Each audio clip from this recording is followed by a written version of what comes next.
this is true.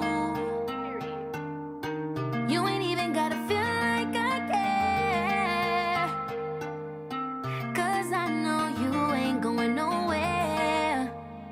'Cause my love, my love, my love, my love got you wanting to do crazy things. I guess my love, my love, my love, my love got you wanting to do crazy things.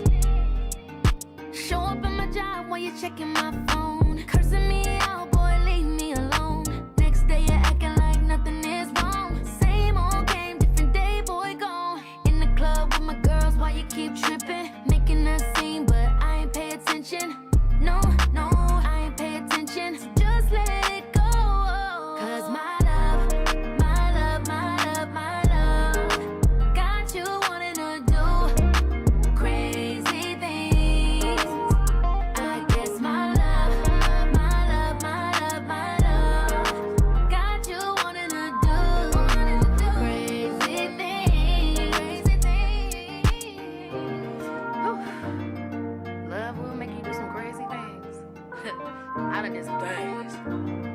But you know, at the end of the day, what my girl Leah said, you dust yourself off and you try again. Even players fuck up. Keep it P.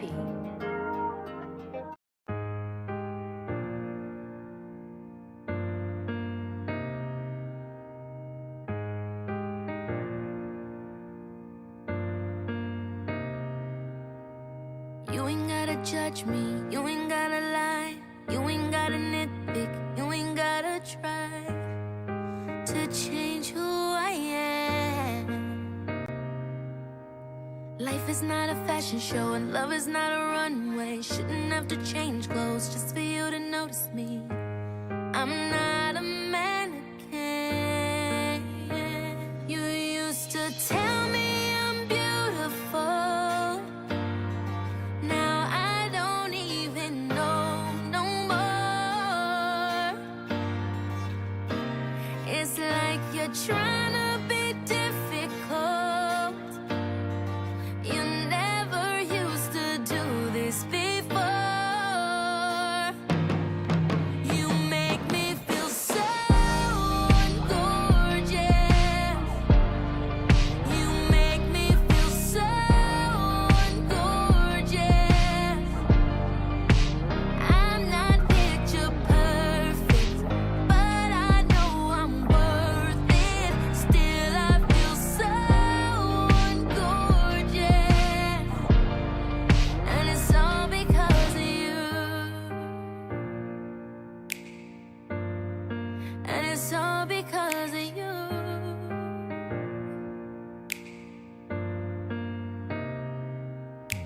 Tired of the scrutiny, I'm feeling ashamed. Looking in the mirror, trying to find who I am.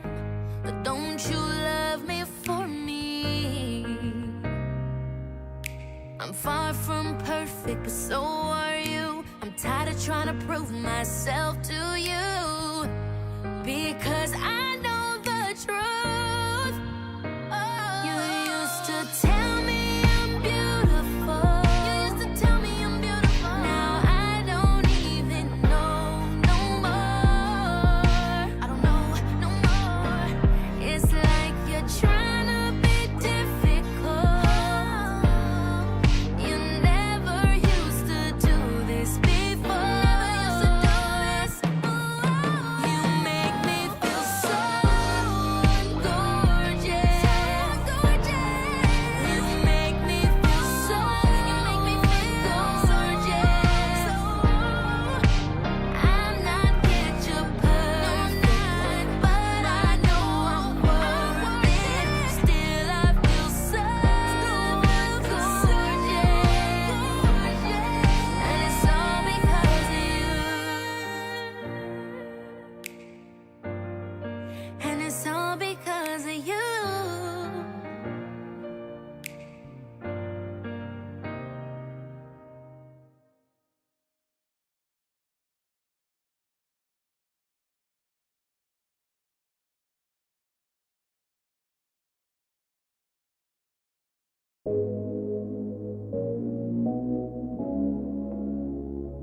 You don't ever read the signs.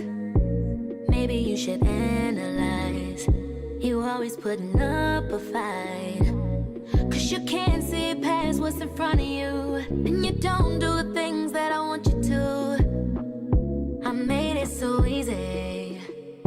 It don't gotta be this difficult. Why you make it so difficult? Made your bed, now you laid up alone. You said you love me, then showed me you don't. You can't be serious, serious, serious. You can't be serious, serious, serious. More like the lyrics, lyrics, yeah. You think you dumb, but you ain't serious. Put your pride aside. What's really going on inside your mind to make you think that you ain't crossed the line? Wouldn't believe it if I told you. Seem like we falling out of place. Moved you from my space. Know you pressed 'cause you got me blocked, blocked. The only would've stayed. I ain't on that page. There ain't nothing left for me to say. Yeah, made your bed, now you laid up alone. You said you love me, then showed me you don't. You can't be serious, serious, serious. You can't be serious, serious, serious. More like the lyrics, lyrics, yeah. You think you dumb, but you ain't serious. You think you dumb, but you ain't serious.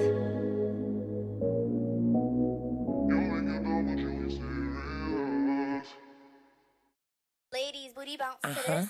Just lit up in a club, just tryna get fucked up. I can feel all the eyes on me, you're the only one I see. I ain't even notice your face, till I got to the end of this drink. Maybe later we could rendezvous, maybe I ain't gon' lie to you. Section full of hoes, you still on your phone. Now I'm on your bumper, better not lose my number. You're so simple, that's my type of thing.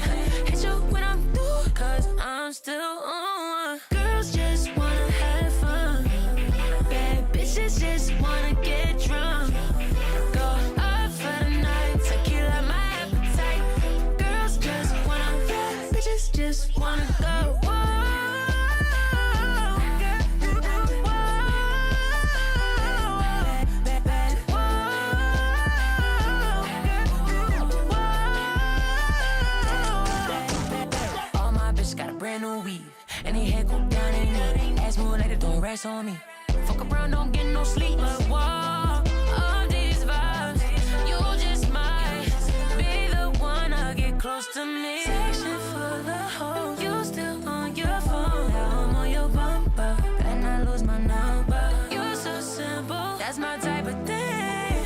Hit you when I'm through, 'cause I'm still on. Girls just wanna have fun, bad bitches just wanna get drunk. Go up for the night, tequila my appetite. Girls just wanna, bad bitches just wanna go.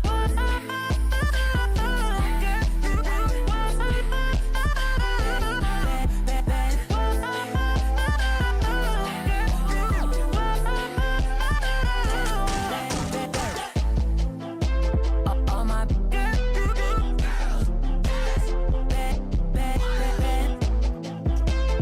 all my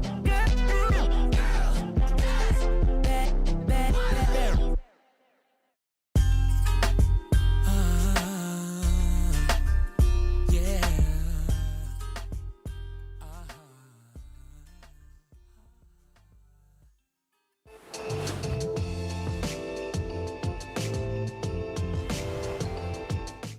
Okie doke. Hey everybody, happy, what is today?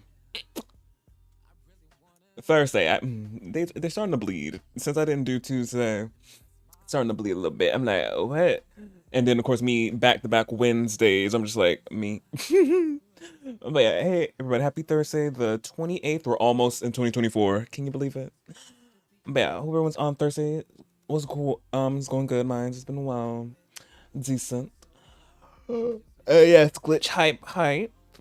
And yes, drops, because you already know. Because I said yesterday, I'll be doing for today's stream is we're gonna be doing some Genshin. We're finishing up the event that I started last week on Wednesday or Thursday. I forgot. I think it was last week Thursday or it was Wednesday. I did part 1 of the this event. That's not what that is. I did that. And now we have all of them unlocked today, so I'm just gonna obviously just finish them through 2 through 5.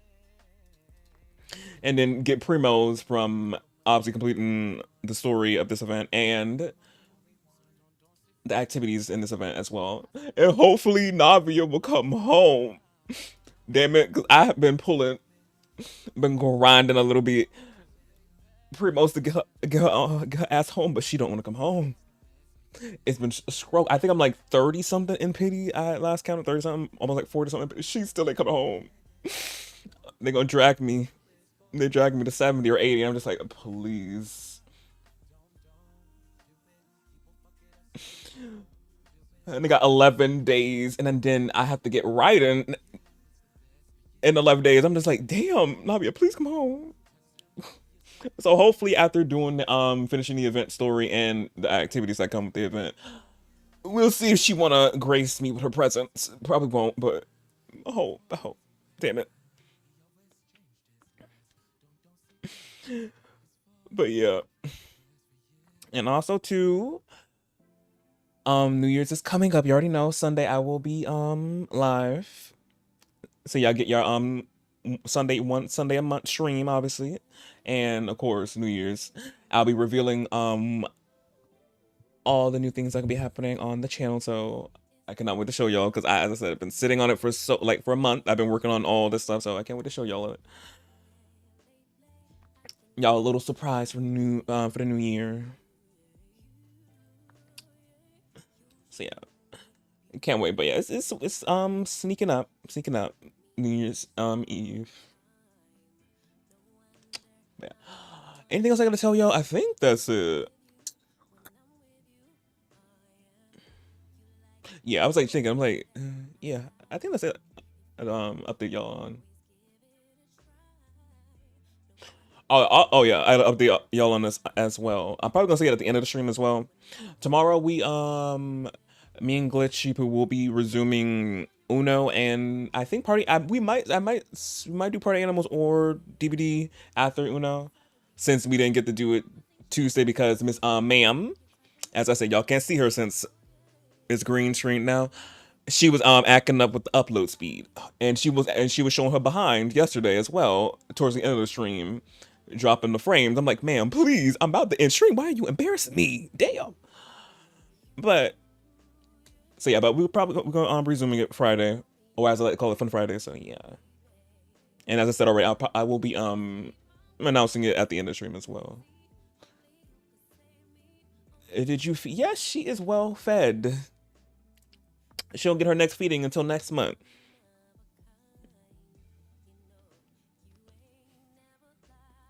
But yeah, that's all my rambling. So let's get into the this of it.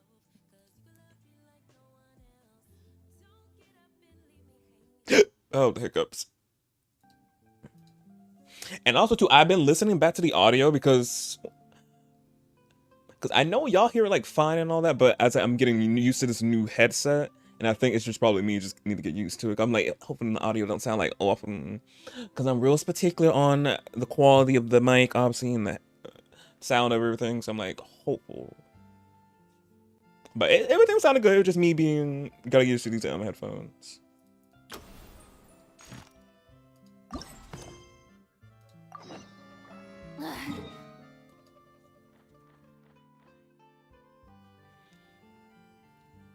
Not bombastic side eye. Or that. Let me play the sound. Bombastic side eye. Criminal offensive side eye. Mm-hmm.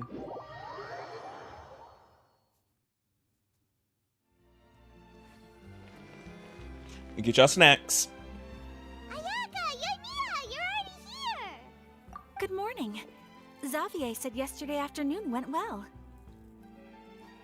Yeah, and how about you, Ayaka? What were you up to yesterday? After we split up, Ayato went to see Udex Nervillette at the Palais Mermonia. Oh yeah, I remember my two Hydro boys met and it was so cute. I was like, yeah. was originally thinking of going with him, but he said he could manage it himself. He told me to go see the sights around Fontaine and to enjoy the local culture. So I rode the aqua bus with Yoimiya and visited the opera house on Araneas Island. Yeah, you wouldn't believe what we saw there! 2 mechanical puppets that were dancing together! You've already seen them, right? Yeah, we fought them so many times. Especially for,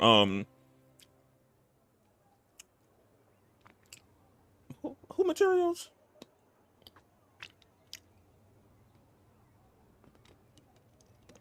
For Navia. Yeah, those two! Amazing, aren't they? We sat and watched for quite a while. It was mesmerizing. Like we could keep watching them forever. Oh, it was the same for us the first time we saw them too. Yep. Afterwards, we went swimming at the beach. Well, diving, to be exact. It was the first time I ever breathed underwater. I held Ayaka's hand and we counted down together. 3, 2, 1, and then splash! We were beneath the waves.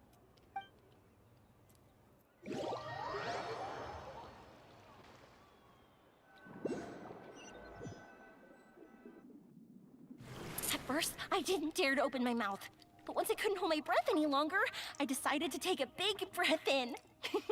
Turns out the water wasn't as salty as I imagined. It didn't really taste like anything at all.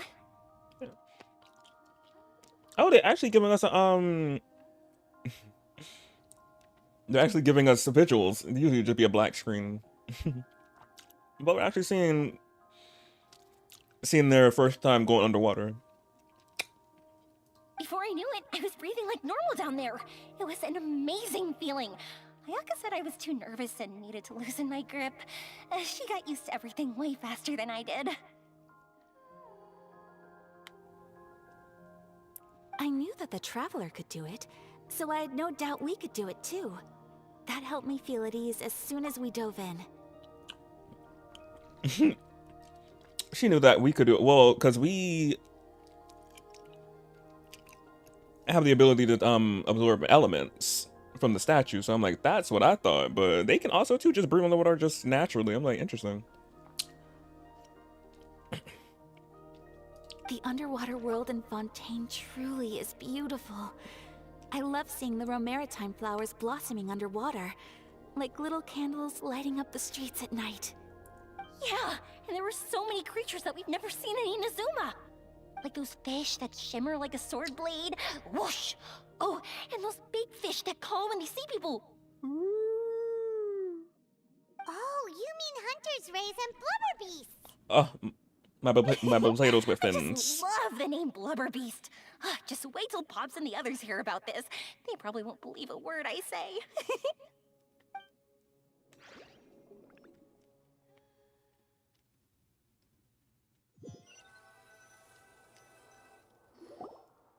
Yoimiya was down there for quite a while. It was dark before we finally rode the aqua bus back to the city. I figured she'd want to sleep in today. Yeah, even I was worried that I wouldn't be able to get up. I still felt like I was drifting in the waves when I went to sleep last night. But as soon as I woke up today, I remembered that we'd all be shooting a film together, and I was ready to go. Speaking of the film, where's everybody else? My brother and Xavier were speaking to the restaurant owner about using the place as a filming location. They should be here soon. As for the others, we're here. Please excuse my tardiness. I just finished the Special Patrol's 6-mile morning jog. Wait, 6 miles? Okay, call Queen. Farina. I'm so tired. I heard you all chatting, so I decided to come down. I sure could use some of that endless energy everyone else has. Good morning, everyone. Morning. Can someone fetch me a cup of coffee? More milk, hold the sugar. Sure, I'd be happy to do that for you. No, you can't go anywhere. Please, have a seat over here so I can get started on your makeup. The last thing I want is coffee stains on my costumes. I can get the coffee. It's the perfect job for an assistant. Oh yeah, you're immediately assistant.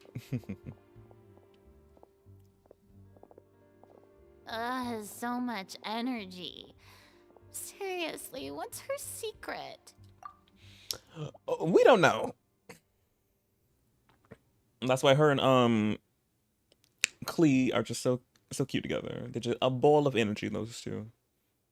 Oh, you and me is always like that. Yeah. You sure look exhausted, Farina. It's because you're not used to waking up so early, huh? Of course not. I spent the whole night reading the novel from cover to cover, marking sections that either need to be omitted or adapted. Wow. Paimon didn't expect you to be so thorough. Well, I was the biggest star in all of Fontaine after all. It takes more than just a pretty face to earn a reputation like that. I know how to get serious when the situation calls for it. I went all out when I was acting as an Archon, so why wouldn't I do the same for my own life? Here's your coffee, Director Farina.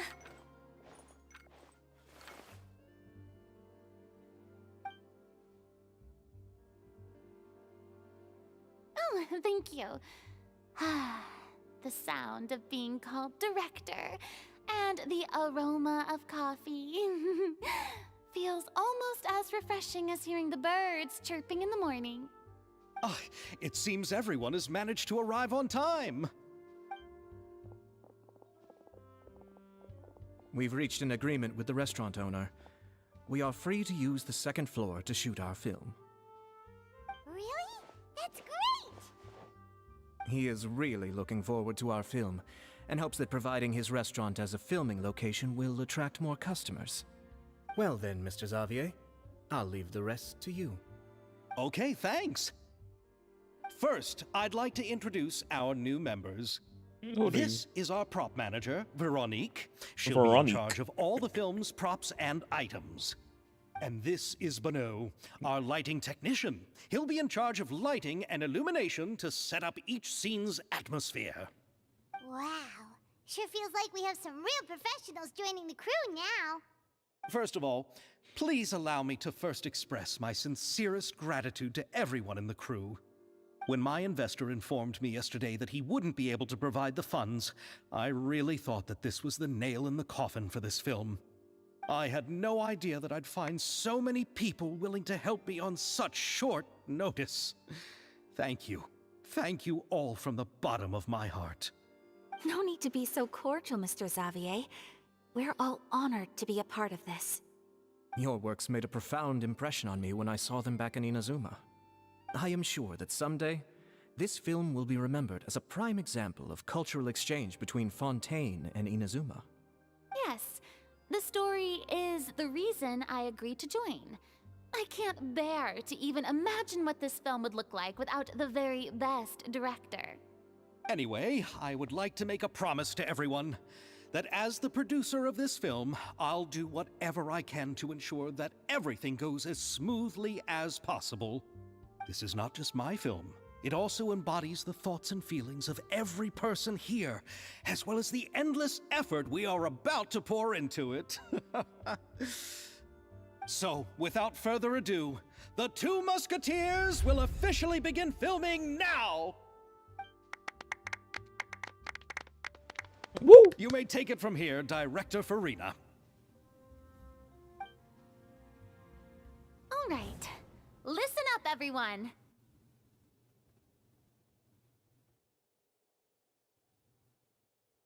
The first scene takes place when the two young musketeers are living at the Baron's home, still unaware of all that is about to happen to them.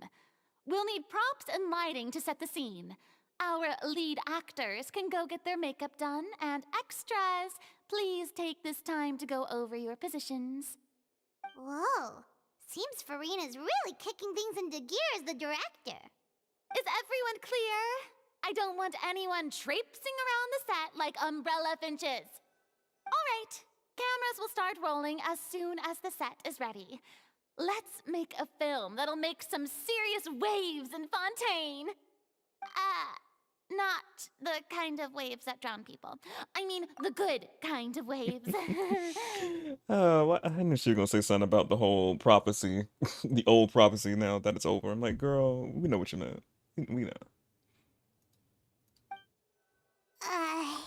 Seems like she's still a bit traumatized by that. I was legit about to say that. I'm like, the trauma's still there. Girl, we know. We know. Anyway, let's go see if there's anything we can do to help.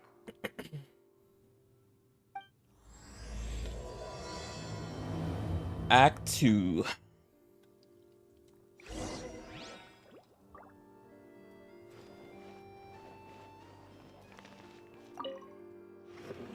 How about here? A little more to the left. You got it. Hey, Yoimiya, do you need a hand? No, I'm fine. You know, doing the lighting is kind of like designing a fireworks show. It's interesting to imagine what kind of atmosphere the lights will create. I heard that the Traveler will be operating the camera and Paimon will be the clapper loader, right? Those roles are just perfect for the two of you. Really? Is that because it'll be easy for Paimon to hold the clapperboard while flying? Well, sure, there's that, but that's not exactly what I meant. I just think that after all your journeys together, you two must have developed a super close bond and just naturally know how to work with each other. If I'm not mistaken, the director will want the cameras rolling as soon as the clapperboard goes clack. Yep. Oh, I see. It's amazing to see the magic behind filmmaking. Yoimiya, we need lights over there too. Oh, on it! I've got to get back to work. Chat with you later. Oh, it's exciting to see so many people working together to bring the film to life.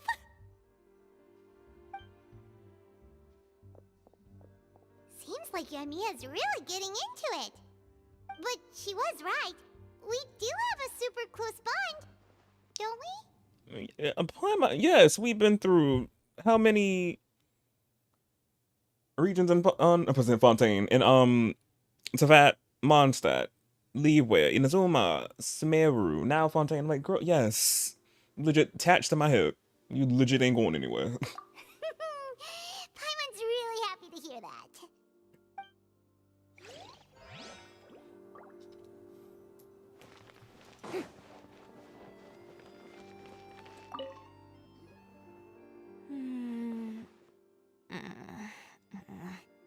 Ayaka has mentioned you to me before. She said that you two were great friends when you were kids. No talking. I'm thinking about how to do your eyeshadow. Ah, yes. To help me really look the part. To achieve a more young and naive look for this scene. Oh. Are you saying the wrinkles around my eyes are too deep? Oh no. You just have too much of a calculating look in your eyes. Calculating look. You sure don't mince your words. It seems you really haven't changed much. But no, Ayaka and her used to be friends. Interesting. Quiet. Boss lady. Okay, Mium. So, this is a real musket? No, it's just a prop weapon. Not bad. Have you seen a real musket before? Only in books and newspapers. I made this one based on the relative shape and proportions I saw in reference images. When we're filming, some special gunpowder will be applied around the muzzle, which will help create the flash and smoke effects of a real gun being fired. Which means it'll be up to the actors to portray the recoil. That's right. The sound effects for gunshots will also be added in post-production. Thank you, Veronique. I think I know where to start now. However, the musket's gears and firing pin could still use some work. Adding some wear on the metallic components will make them appear more realistic. Also, be sure to rub the muskets with some oil each time before we start shooting. That'll give the impression that the firearms have been well maintained. Good point. You seem to know a lot, Miss Chevres. I assume you use these types of firearms on a regular basis? Yes, I perform routine maintenance on my weapons every day. Just like we as people need to eat and sleep, muskets need to be cleaned and maintained. I also perform similar care for my sword every day, and familiarize myself with its shape and weight, to the point where it feels like a natural extension of my body. Yes. This way, our weapons will never betray us in the heat of battle. Yes, well said. It seems we have the same philosophy on this topic. Oh, sounds like they found a common interest to talk about. Mm-hmm. Though these props differ from the muskets I use, I can still give you some pointers. Good. I look forward to your instruction.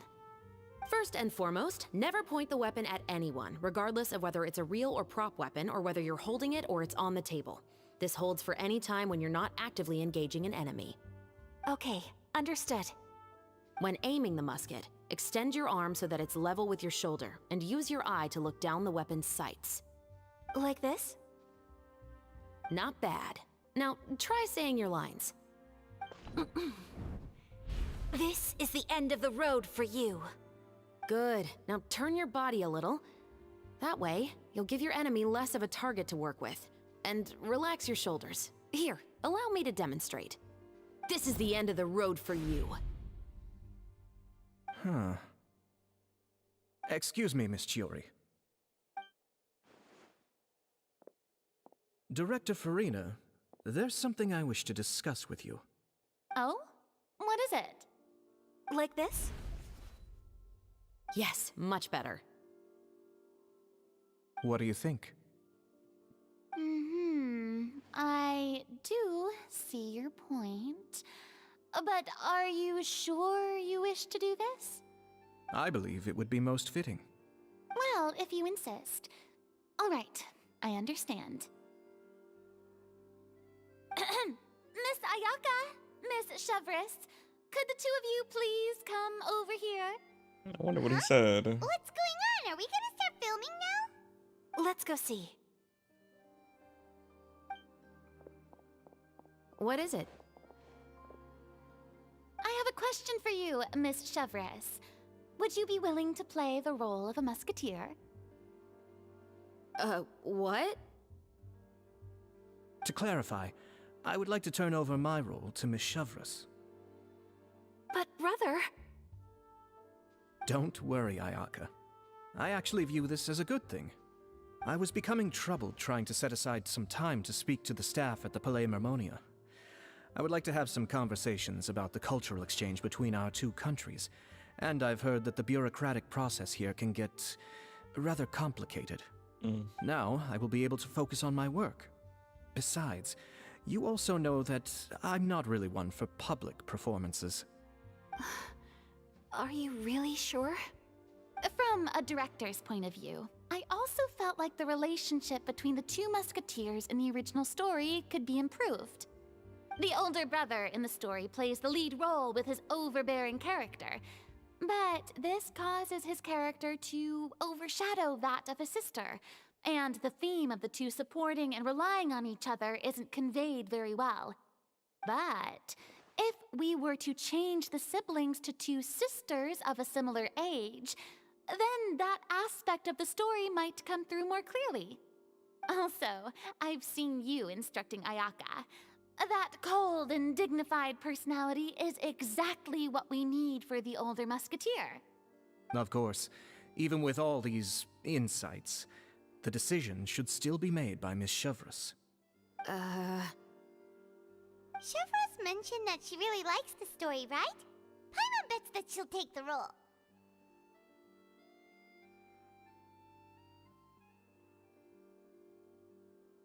Yeah, we don't know if she's a big fan of acting. All right, I'll take the role. Well, that's a yes. Good. It's decided then. I'll get started on making edits to the script. We'll also need to make some immediate adjustments to the lighting, props, and costumes. I have a feeling that our adaptation will be even better than the original story. You're doing a great favor for me, Miss Chevres. You have my gratitude. Don't mention it. I like this character, so if anything, I should be the one thanking you. Well, since my brother is the one who brought up the idea, I suppose there's no need to worry. Let's go, Miss Chevres. I look forward to working with you. Please, just call me Chevres.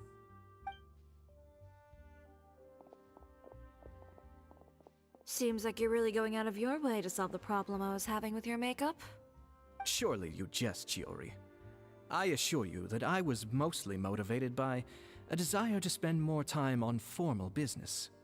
Oh, come on. You really think I'd buy that? According to what I've heard from Ayaka, her brother is someone who can juggle 10 different matters at the same time. I'm sure you have other reasons for backing out. I wonder why. Perhaps. Ayaka always said she wanted to go out and see more of the world, just like the Traveler. But I feel that she needs not only to see other nations, but also to make some different kinds of friends. I think it would be harder for her to make new connections with me constantly by her side. I would like to give her some space. Alright, go on. Spoil her some more. Ayato! It's too bad you're stepping down from the role. Paimon really wanted to see you act as a musketeer.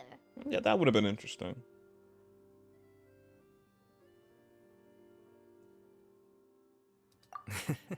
No need to poke fun at me. I'd wager that you also felt that I wasn't the best candidate for the role. It's a little hard for Paimon to imagine you saying those lines. Yes, I've made an appointment to meet some people from the Palais Mermonia. Now, I will have some more time to prepare. Traveler, get the camera ready. Paimon, get the clapperboard. Actors, to your positions. We're about to start shooting the first scene. Go on now. And please take good care of Ayaka. We got her. Don't worry. Thank you. I look forward to seeing the film when it's finished. All right. Now that we're all here, let me help set the scene for everyone. The first scene takes place when our two main characters are still living at the Baron's estate. They've been ostracized and verbally abused by others in the household, but they still have no idea why. We want to capture how naive and innocent they are, despite their pain. Chevres will be playing the role of the older sister, Tulip, and Ayaka will be the younger sister, Iris. Be sure to get close-ups of the main characters at the right moment. Silence on the set! Lights, camera, action! Let's go! Go up, Paimon. Tulip, Mother's been out for quite a while now. Perhaps she went to pick some flowers on the way home. You know how she loves flowers. Iris, Tulip, I'm home. Mother! You were out for so long, we were beginning to worry about you.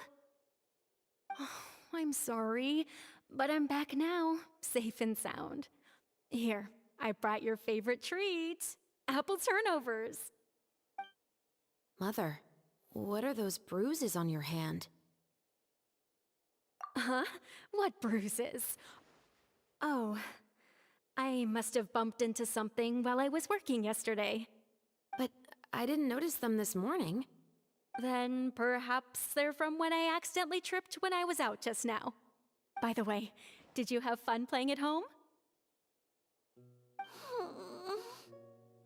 What's the matter, Iris? Focus on Iris. Well, we've realized that no one really wants to play with us. They even took Iris's doll and spat at us. And they even called us names. They said we were... Shh. It's all right. Don't worry.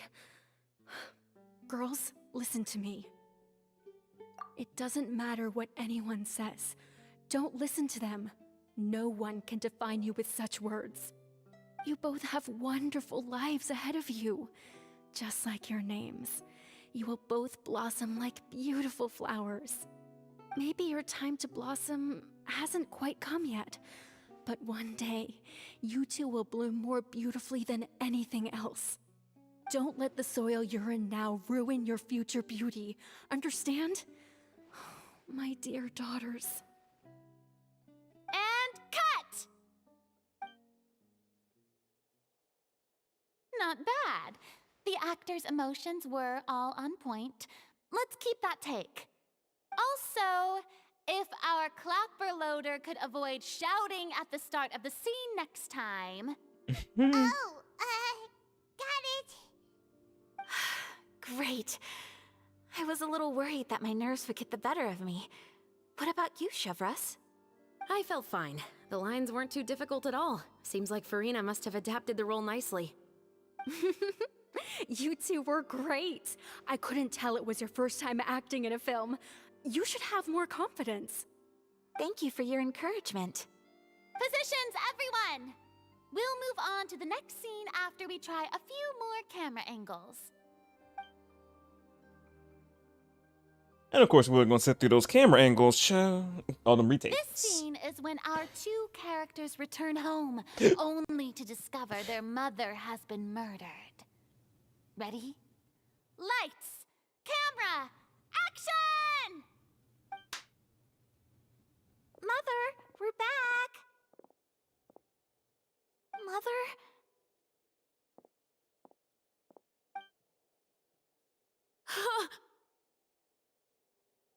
What's wrong, Tulip? Iris, stay away! Huh? Why? What's... Well, not the body. Mother! Mother... She's... Huh?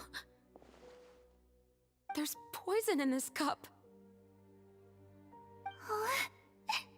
I could have sworn I've seen this kind of cup before. Those aristocrats. They didn't even try to cover up their actions.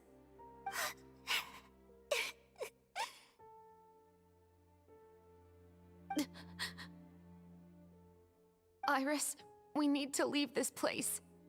Leave? But now that Mother is gone, where can we even go? Anywhere. All I know is that we can't stay in this house. But are we just going to let them get away with this? We'll have our revenge, I promise you. Just not right now.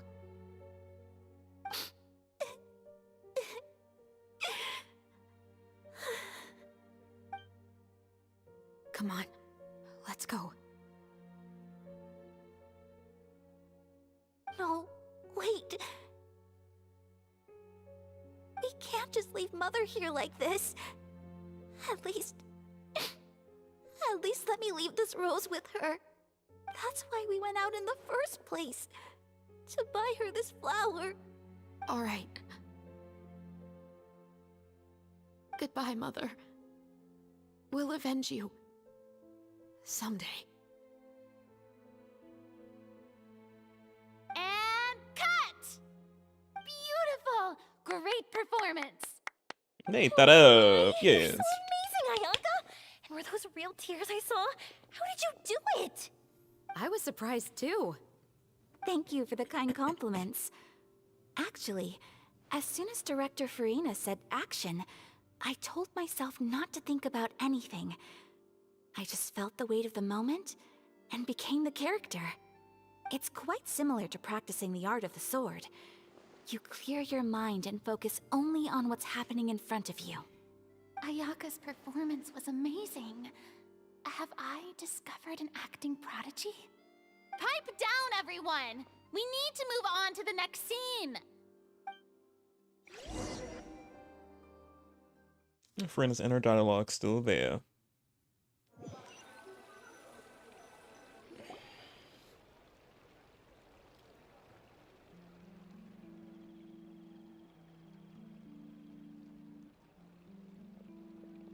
Huh? Are we done already?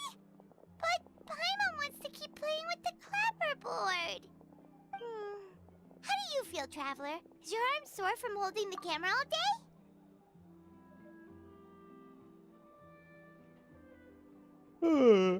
Oh, man. A lot of fun.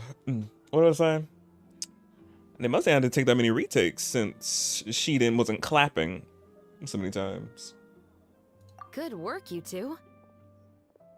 You too, Shivers. You were quite the actress today. I've read this novel many times before. I have a good grasp of my character's mindset. Anyway, do you remember my request from yesterday? Oh, right! We were having so much fun that Paimon nearly forgot! You have a case where the murders seem really similar to the cases in the novel, right? So, how are they similar exactly? In the story, the main characters grow up to become two musketeers, always using their guns to carry out their revenge. And on each of the victims, they place a rainbow rose as a signal that they've returned. So you mean... Yes, that's correct. We found rainbow roses just like in the novel. Seems like you're connecting the dots now. Oh, that does sound pretty concerning. Especially after seeing the script today. Oh, now Paimon can't stop wondering what kind of ulterior motive the murderer might have. What do you think, Traveler? You're smart. Paimon wants to hear your thoughts. Good. On behalf of Fontaine's Special Security and Surveillance Patrol, thank you for your dedication to justice. There's no time to lose. We should start investigating right away. Follow me. Huh? Right now? Well, we just got done filming all day. Paimon's so tired. Well, that floating takes a lot out of her. Always comes after nightfall. They are like small, remote islands in the middle of the sea. If you don't stay vigilant, you will pass right by them in the fog. That's how one of my favorite books always puts it, at least. So, where are we going right now? Let's start by checking out some workshops that sell mechanical components. If the culprit is making their own weapons, it's very likely that they'll visit those sort of places. All the way over here.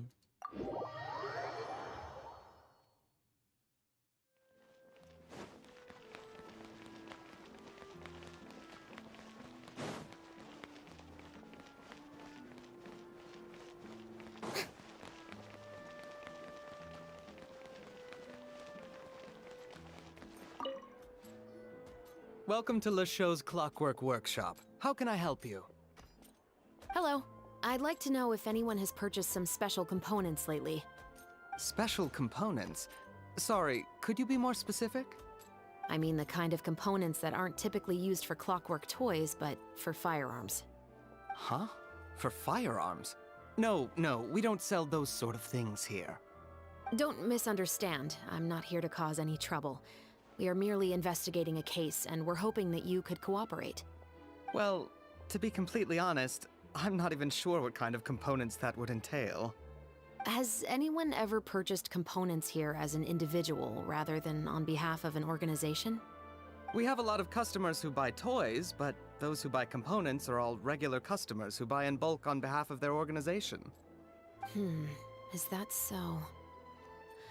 I understand. Thank you for your cooperation. You're welcome. It's the least I can do.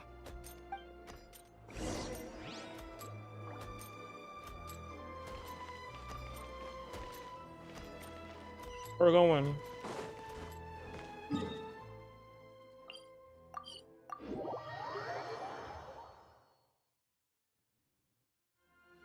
To the blacksmith. Oh.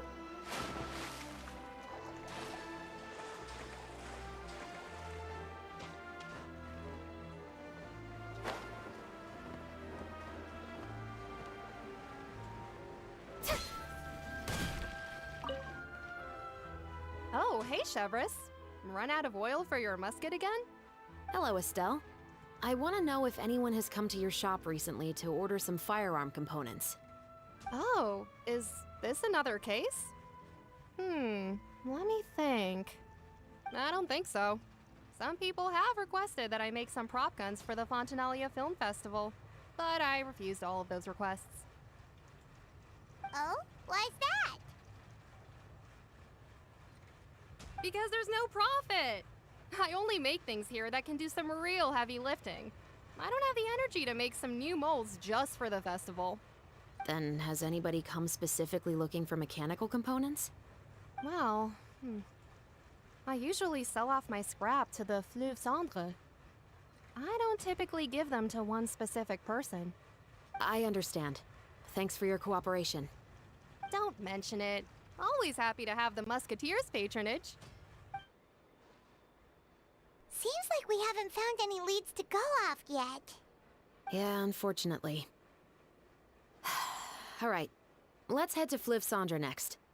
Huh? Are you sure? People might not be so thrilled to see the captain of the Special Patrol there. You think so, huh? Then I guess you don't know. What? Huh? Know what? That I grew up in Fliv Sandra.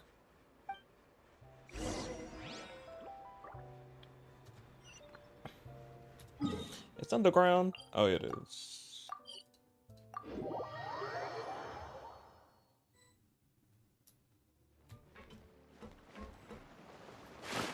Oh, not me falling.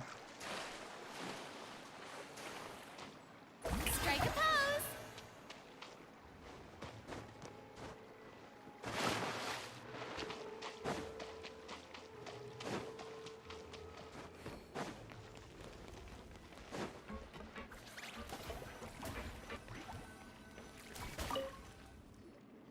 What's all this? Some broken planks and barrels, as well as some liquor bottles?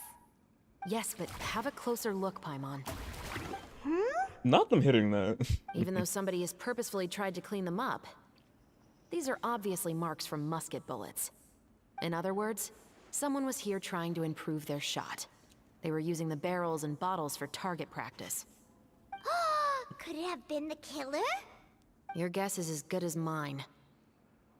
Although many people at Fliv Sandra own guns, few hide the fact from others. And even fewer would go to such lengths to hide markings from practice shots. Anyway, let's go. There might be more to this.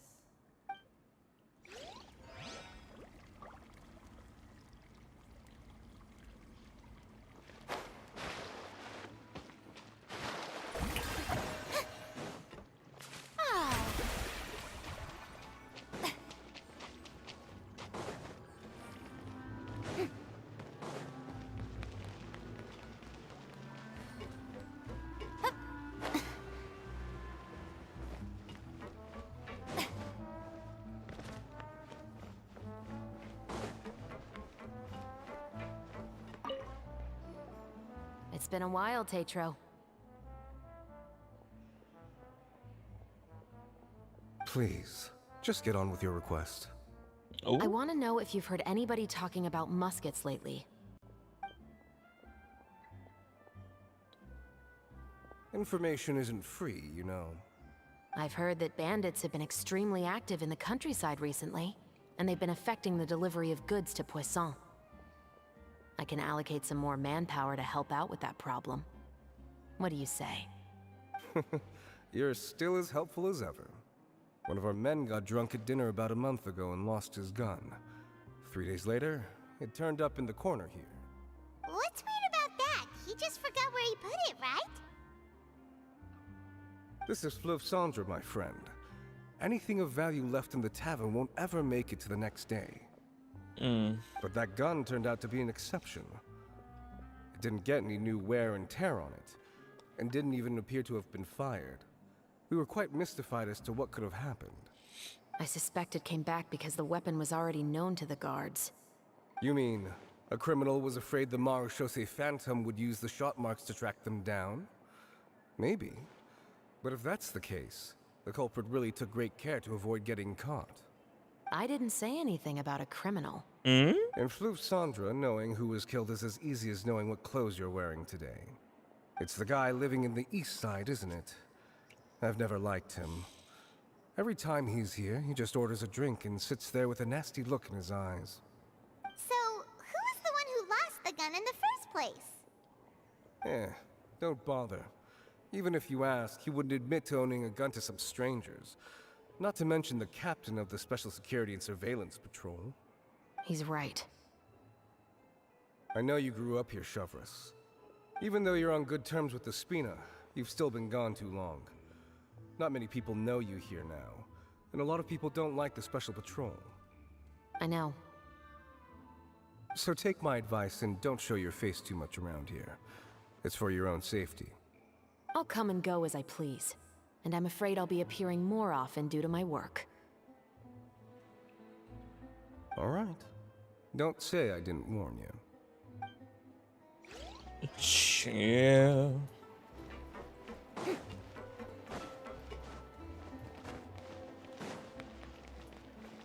Oh, they're up there.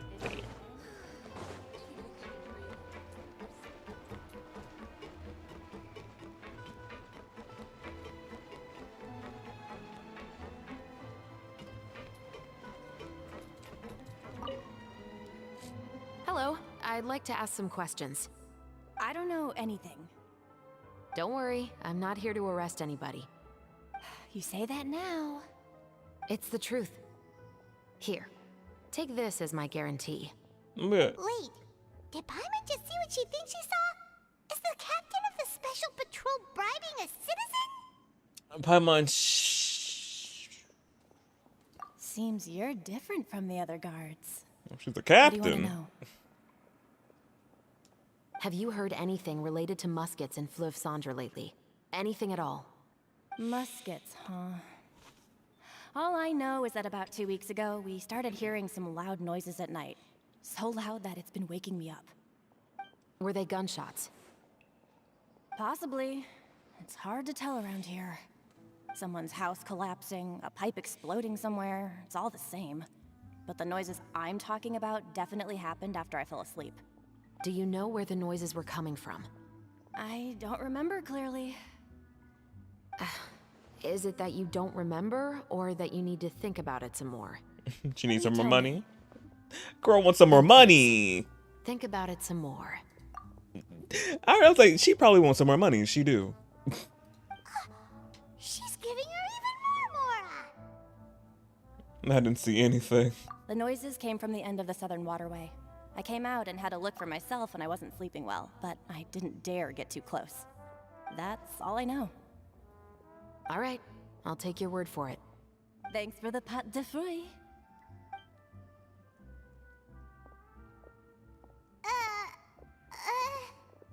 No need to be surprised. I grew up here, remember? I know how to get people around here to talk.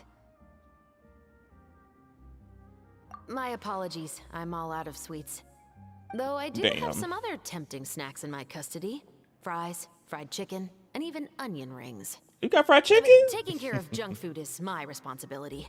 You're better off sticking to your normal, nutritious diet. Girl, where you pulled that out from? I want some.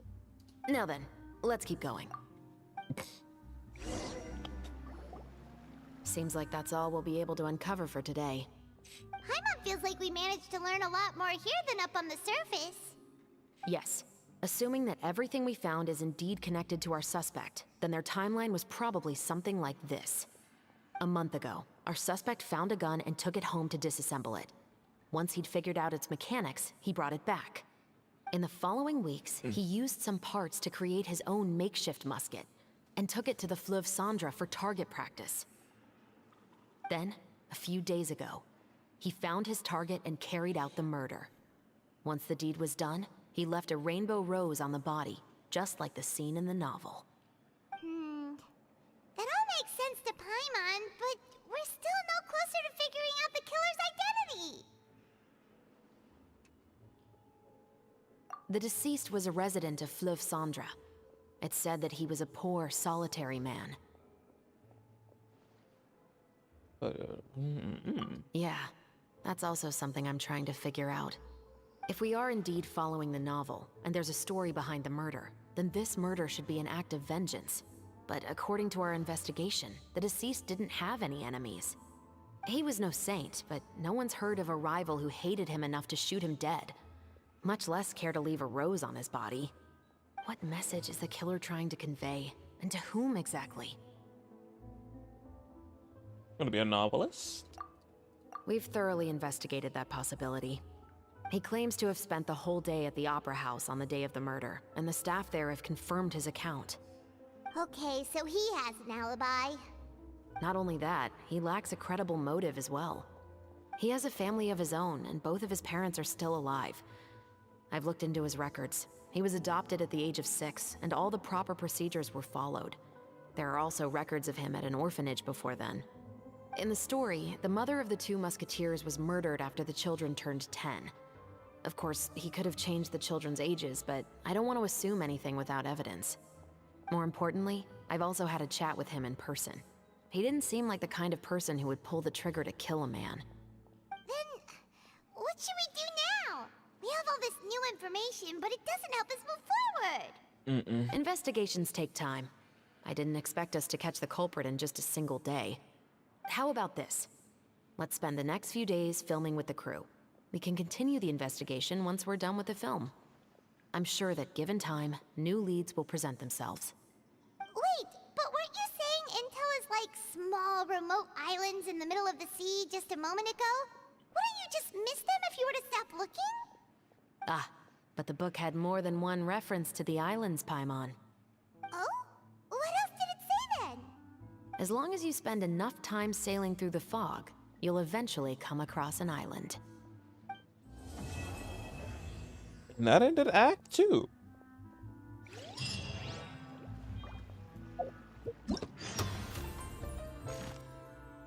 Act 3.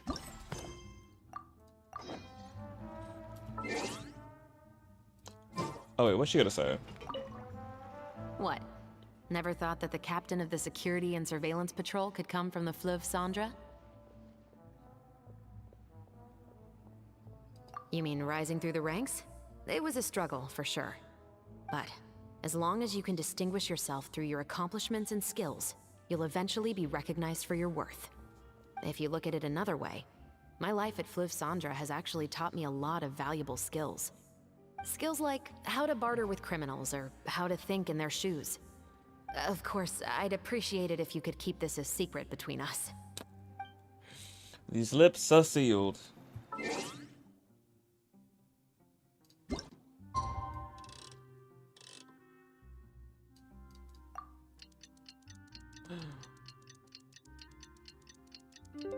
A morning. It's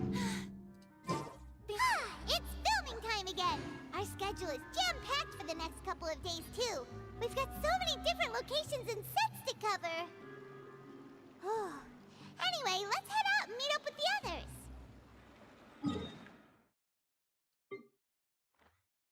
Oh, they're right here. Okay.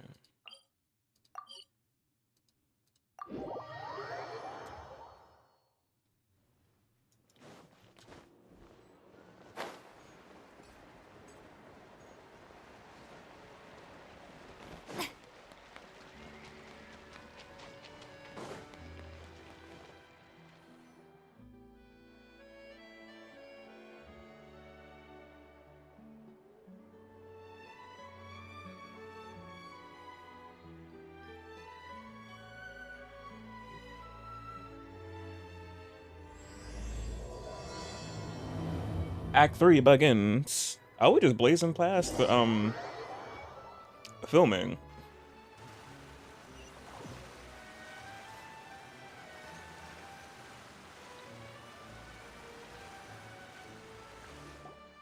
Good work, everyone. We're looking to wrap with our 2 main ladies today. I can already smell our success. What do you mean, looking to wrap? Oh, aren't you the expert now? Well, yes.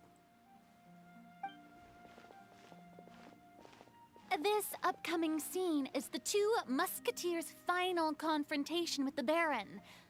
There will be quite a bit of action, but no choreography beyond what we've already rehearsed. Anyway, get ready. Lights, camera, action! The view is beautiful tonight. It reminds me of that fateful night 10 years ago. And now that I've said it, I can even make out the faint fragrance of herbal tea in the air. Enough, villain!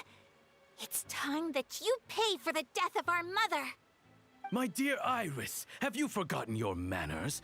How can you speak like this to your own father? I'd sooner swallow all of my teeth than call you father. What did I expect? Seems the daughters have turned out to be just as obstinate as their foolish mother. In this world, Mora and status is everything.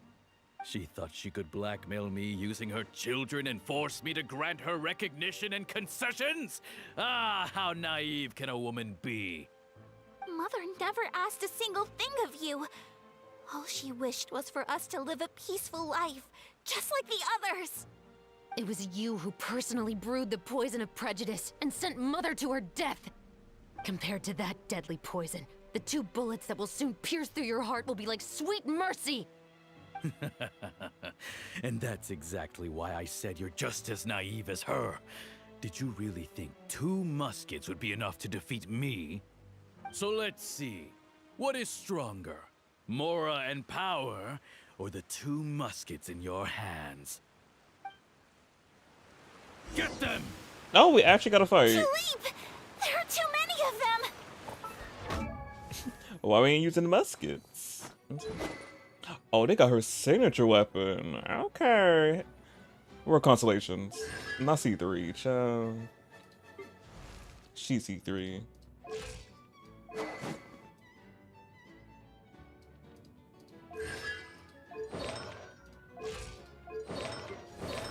Same set. Alright. It'll be okay. We'll cover each other, Iris. And Mother will be watching over us too. Let's see how she plays. Hands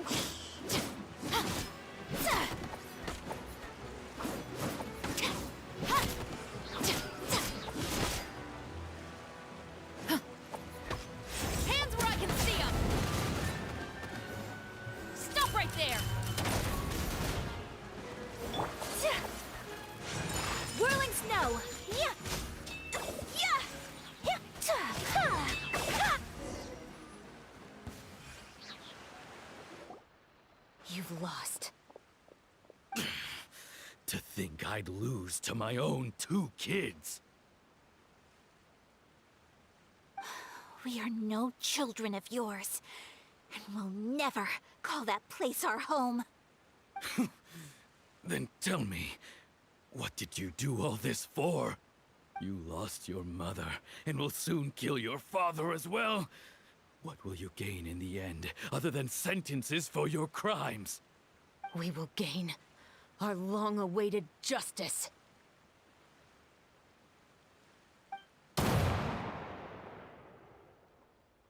Out like a light.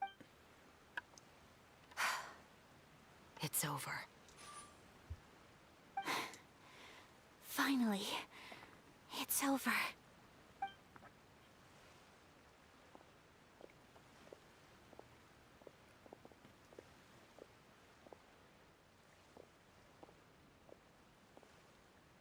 So, where will you go now, Tulip? I'm not too sure, Iris. Maybe somewhere with lots of flowers? After all, Mother always did love going where the blossoms were. What about you? I want to go visit Mother's grave. Yeah, that's not a bad idea. Huh? Tulip, look! What is it? It's Mother's favorite. The rainbow rose. Look, it's blooming again.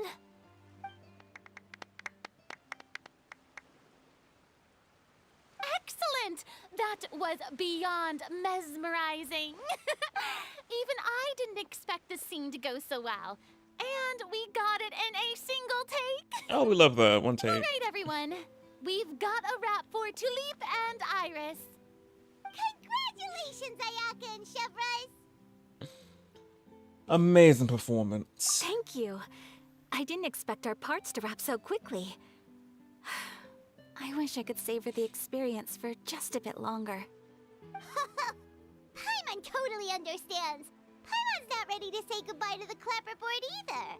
Filming has really been a lot of fun. You were great too, Chevres. The way you said, long-awaited justice. It gave Paimon chills. That is indeed my favorite line in the whole book. I still remember trying to act it out in my room the first few times I read it. Whoa, Paimon would have never guessed you're that type. Who doesn't like stories where the guilty are punished and justice prevails over evil? Don't forget, I'm the captain of the Special Security and Surveillance Patrol. Captain, I have something urgent to report. Yeah. Please excuse me, everyone. I'll be back in just a moment. It's okay, don't worry about us. Yeah, you might have to jet off if you hear this information. Well, here, yeah.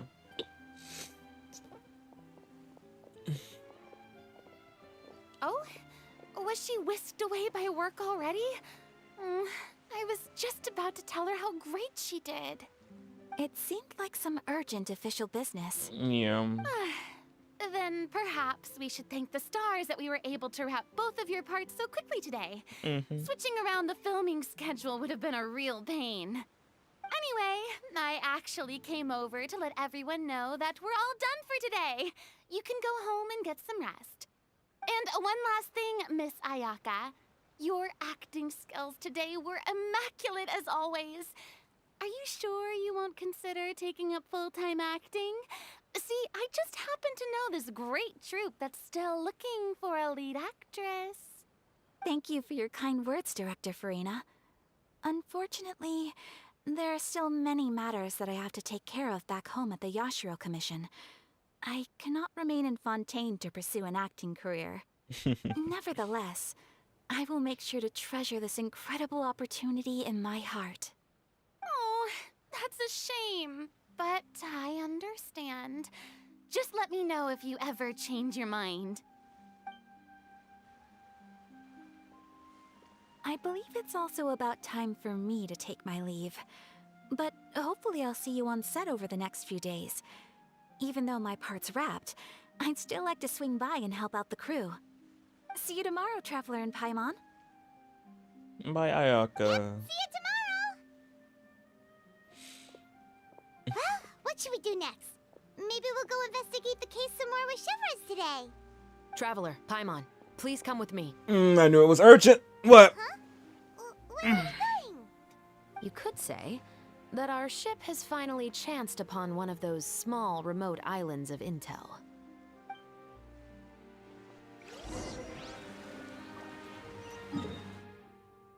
Or that.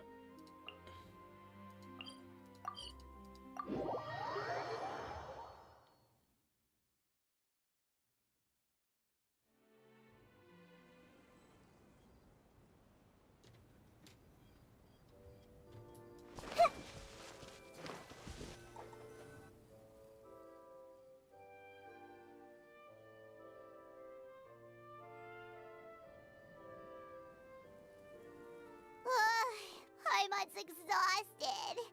Paimon definitely didn't expect having to float this far after a full day of filming. So, Chevres, why did you take us here?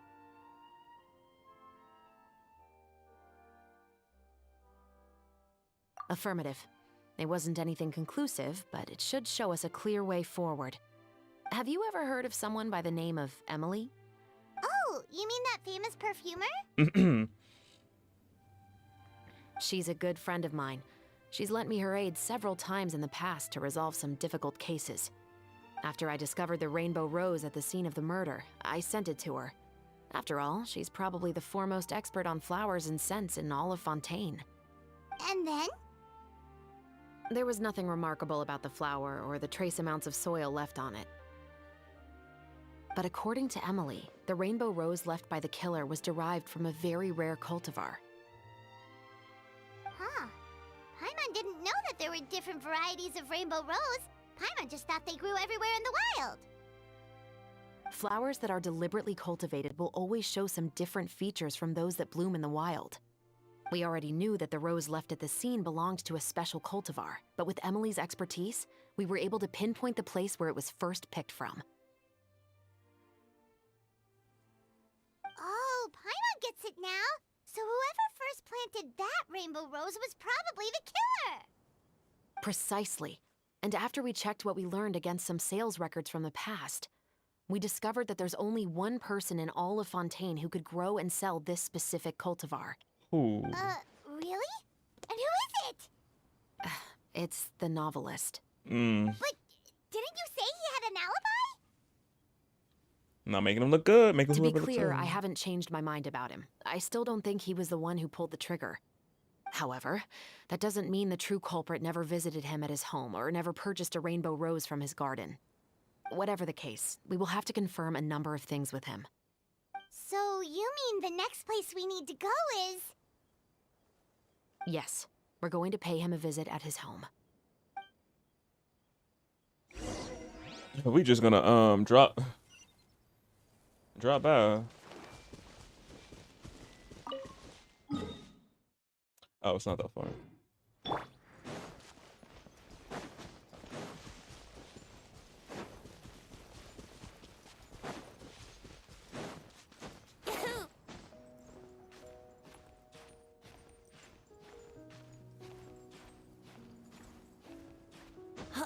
Damn.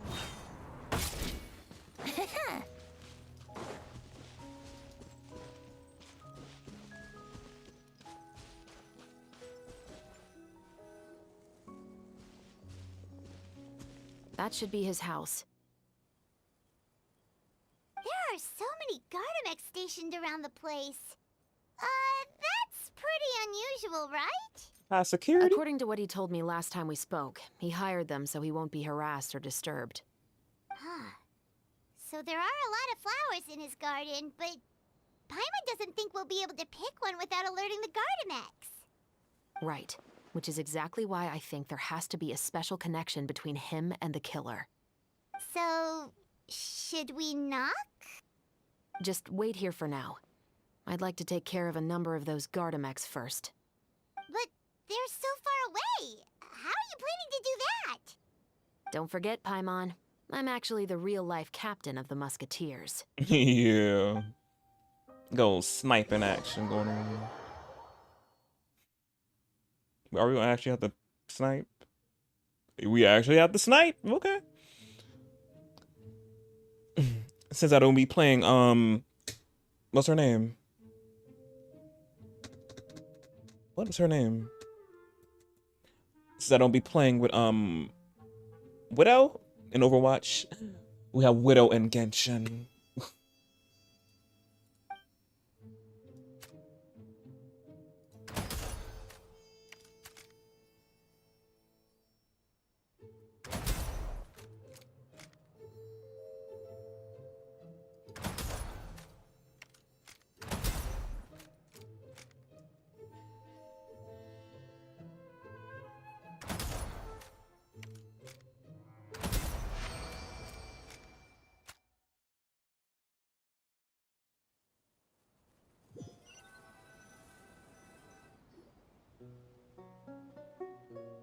All clear. Let's go. Wait! Paimon's a little nervous now that we know he could be the killer. Can we go over our plan of action again? I'll go knock on the door and make sure it's safe inside. Once we're sure that we're in the clear, I'll ask him to come with us for a quick round of questioning at the guard's headquarters. But can't we just arrest him? We still have no evidence that he's the killer, or that he lent the killer any direct aid.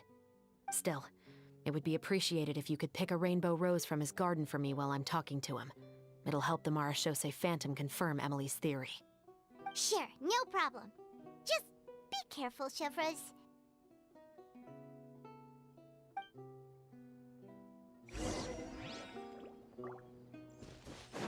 Yahoo!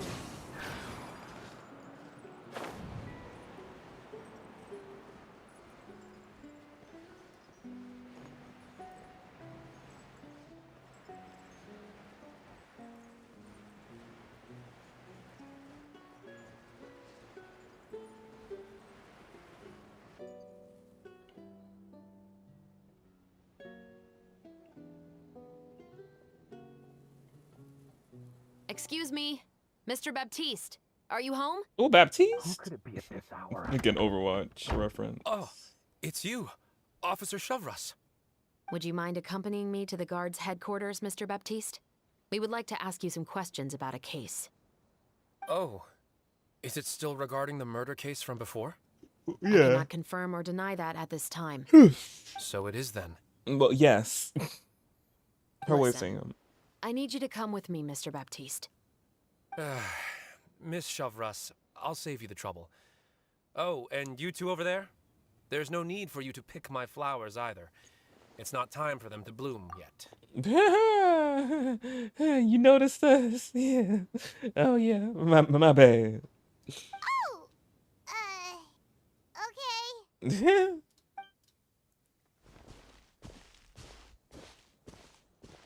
By saving me the trouble, you mean? I will confess, I was the killer. No, you wasn't. Who you trying to protect? Huh?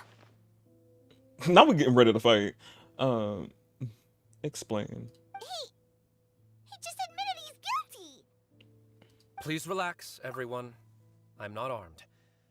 The musket you're looking for has been buried in my backyard.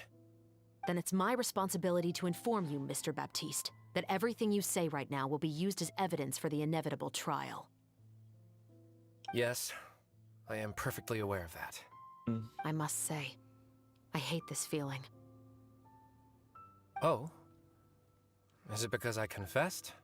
Or because you've been proven wrong? Both, I suppose. For the same reason as the one I wrote out in my novel, of course. I did it to exact revenge. Some don't add up, or is it? I know you haven't figured out the link between the two of us. Had you done so, I'd have been taken away to the headquarters a long time ago. But that won't stop me from always remembering his grotesque face. After all, Okay, vocabulary word. he was the one who killed my mother. Your mother is still healthy and well. Eating her No, oats. I was adopted as a child. I was referring to my birth mother. That was never recorded in the orphanage's records. Of course it wasn't. Please forgive a 6-year-old child for concocting some lies to protect himself after watching his mother die right in front of him. So, your novel, it was like a record of your life? No, of course not. It was a work of fiction with many embellished parts. But I am indeed the illegitimate son of a wealthy and influential man who abused his power to murder my mother. That part was 100% real. But the man you killed didn't have a Mora to his name.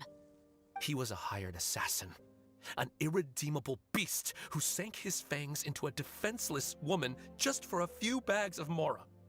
But if that's really the truth, you wouldn't be telling us any of this now.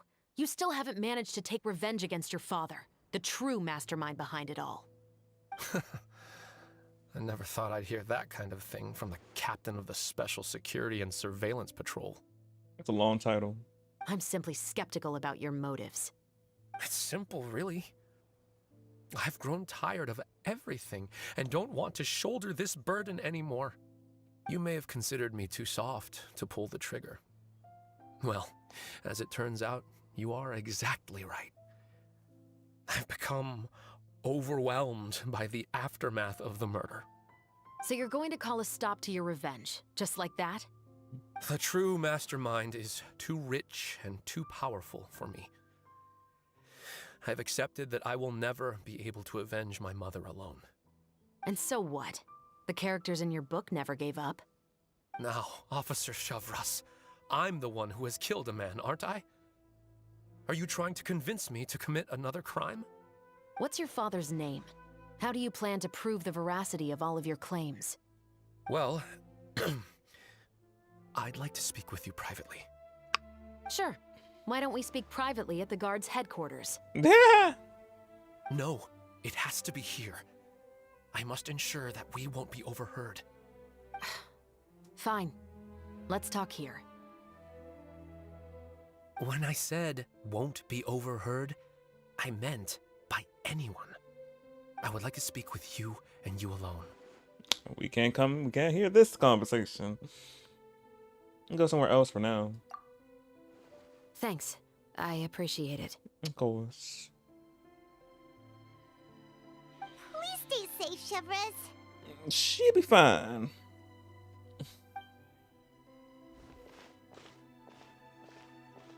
All right. Let's hear it. Will you really believe what I'm about to say? Oh, we gonna listen. That depends on what you're going to tell me. Fair enough. Fair enough. Then listen closely. Nah, man, we ain't gonna hear it. Damn. So that's how it's all connected. So, it seems you believe me after all. Do you want me to go public with this? No, of course not. At least, not right now. Yeah, the whisperers. Then why did you bother telling me? You've read my work. What do you think? Even if you were to go public with all of this right now, he'd simply deny everything. It's been too long. Almost 20 years. Anything that could be used as evidence has long faded away. Even if there might have been a solitary island of truth once upon a time, it has long sunk beneath the waves by now. Justice will never find him. Not if you don't try. I know that as the captain of the Special Security and Surveillance Patrol, you will always stand on the side of justice. But do you really think a cushy life in prison really constitutes justice for him? I bet he could lead an extremely comfortable life in the fortress of Meripede. He would. He would. What are you trying to say? I've been observing you from a distance. Your portrayal of the musketeer was exquisite. Oh, so you've seen Pull the trigger of justice against him. Let the villain get what he deserves. Are you talking about murder? You want her to murder him? Oh my god. You want her to murder him. That deserves a side eye to that. Bombastic you think side eye. we're gonna do that? Criminal Well, she gonna do that. offensive side eye. You want me to let you go so you may complete your revenge? Oh, him. I thought he wanted you. No, Officer Shavras. I know that would be impossible. No.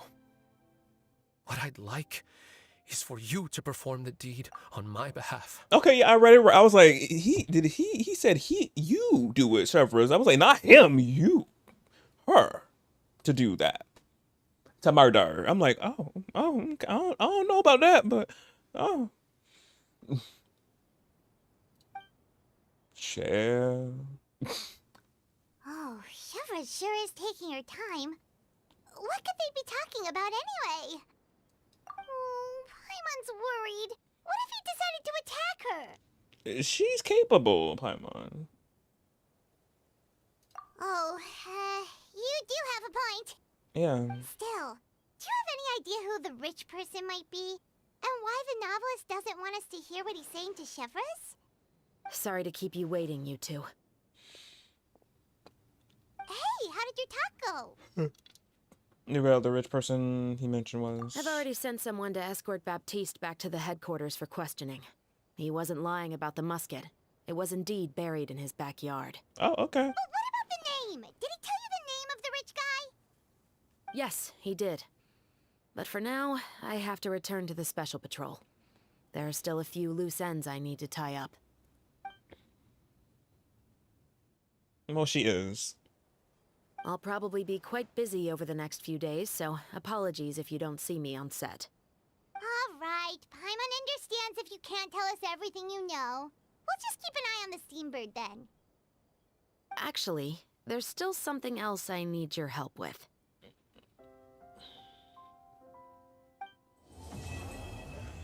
Act 3 done.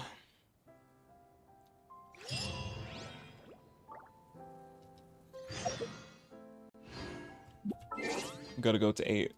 But no, that's crazy. He wanted her to continue out his revenge. I'm like, oh. Oh. Oh, lovely. Not lovely, but ooh.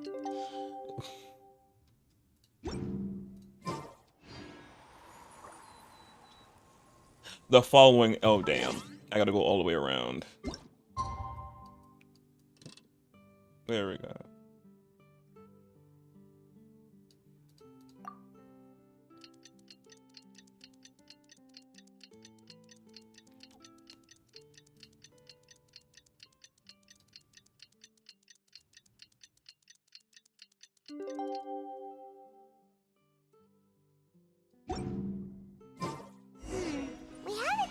Chevra since that night at Baptiste's place.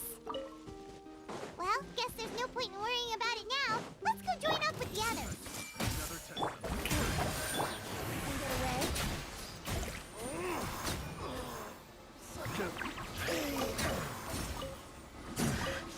The hunter becomes. Oh.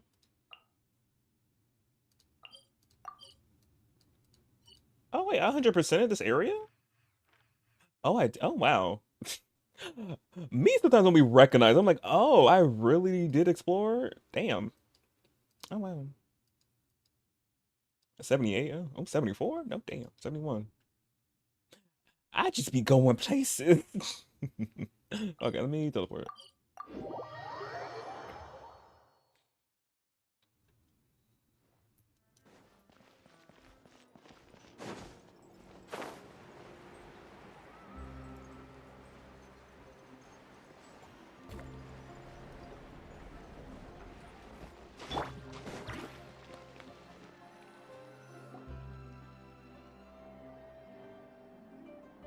The girlies, hey. Good morning! Ayaka and I were just talking about you. Is Chevra still not joining us today? Probably not. We haven't seen her either. Huh? That's such a pity.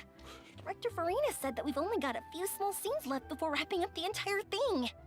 She even said that she'll get me into a couple scenes, so everyone will have a chance to shine in front of the camera. Oh. We were also planning on having a victory feast once we're all finished filming. You can join us, right? If food's gonna be there, of course I'm gonna be there. If only Chevros was here. I still haven't taken a photo with her. I'm afraid that can't be helped. Those special patrol folks are like phantoms when they've got a case on their hands. But to be honest, I'm even more concerned by what I read in the Steambird earlier this morning. It said that the killer in the murder case was none other than the author of the 2 Musketeers. Oh yeah, I heard about that too. He came forward and confessed his crimes, but gave no explanation as to why he pulled the trigger. We didn't know about this case at all when we joined the film. Is it going to affect the reception of our work? From a pure publicity standpoint, this will draw a lot more attention to our film. Oh yeah. I have to say, though, that no director can be perfectly comfortable with garnering attention through means other than artistic skill. To be fair, I feel like that ship sailed the moment you allowed yourself to be named as the director on our posters. It's not my fault that I'm super popular. What was that saying again? My popularity has, Sunk to an all-time low? spread to the 4 corners of Tibet. She is I cannot with Miss Ma'am. She sing to an all-time low. I'm like the complete opposite actually, because people still love Farina. I'm glad she's getting her confidence back though.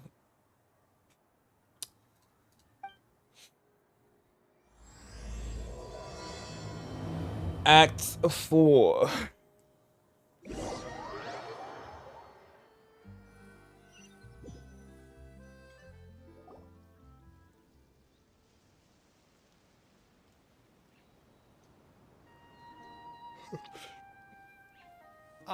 Excuse me, everyone.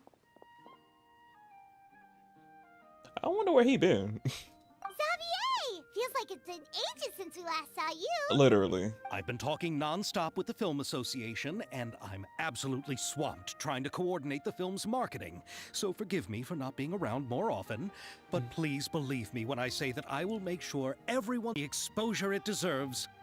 Oh, seems like you've been fighting your own battles. Yes, that's one way to put it. Oh, and before we begin the final round of filming, please allow me to finally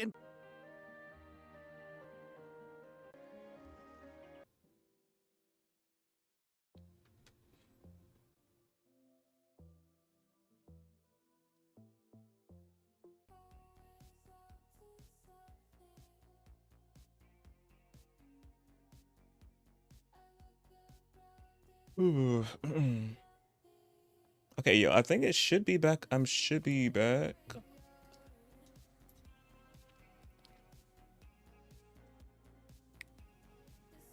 Yeah, looks like it.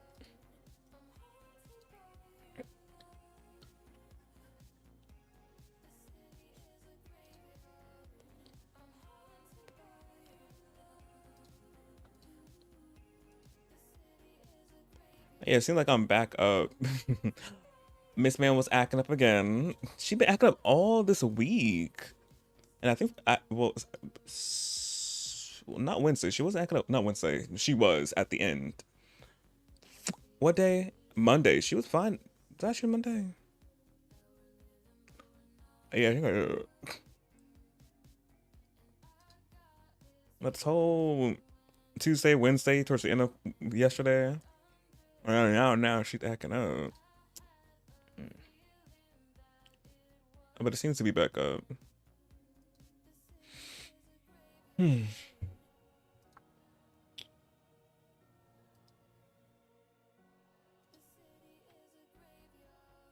let me get back into the thing now.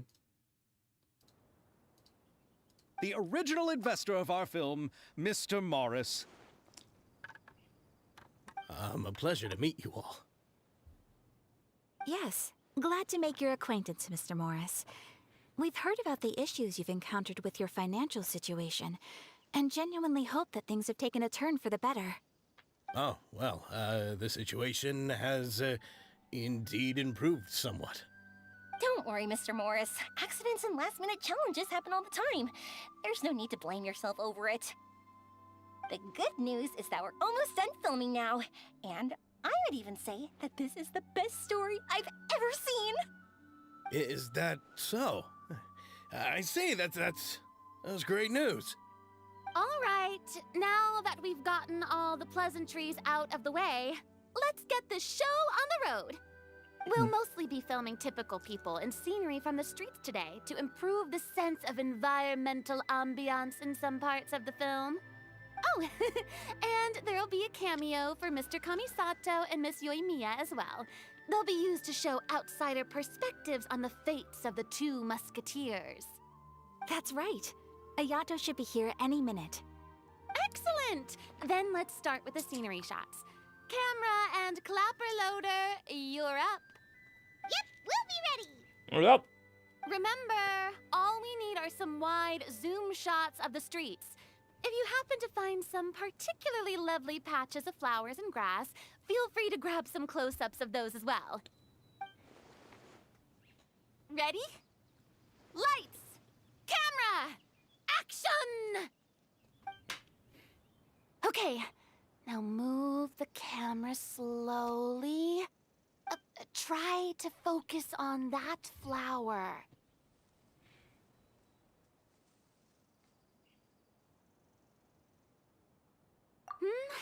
What's wrong?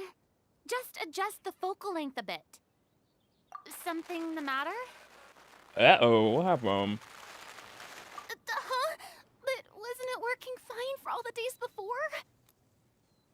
Veronique, can we try a different camera? No problem. How about this one? All right, let's give it another try. Lights! Camera! Action!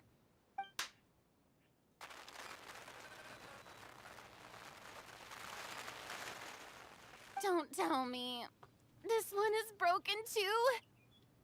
Veronique, do we have any other spare ones we can use?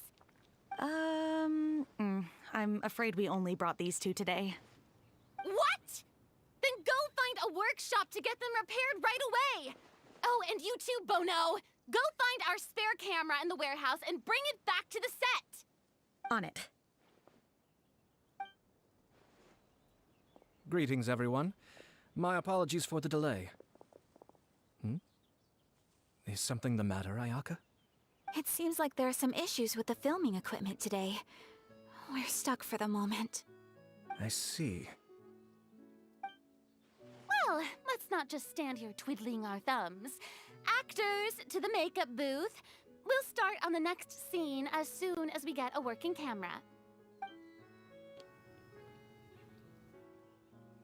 the people at the workshop told me that the part which holds the lens in place seemed to have fallen off. That's super strange. It was perfectly fine just yesterday. Well, no time to dwell on that now. Let's get back to filming.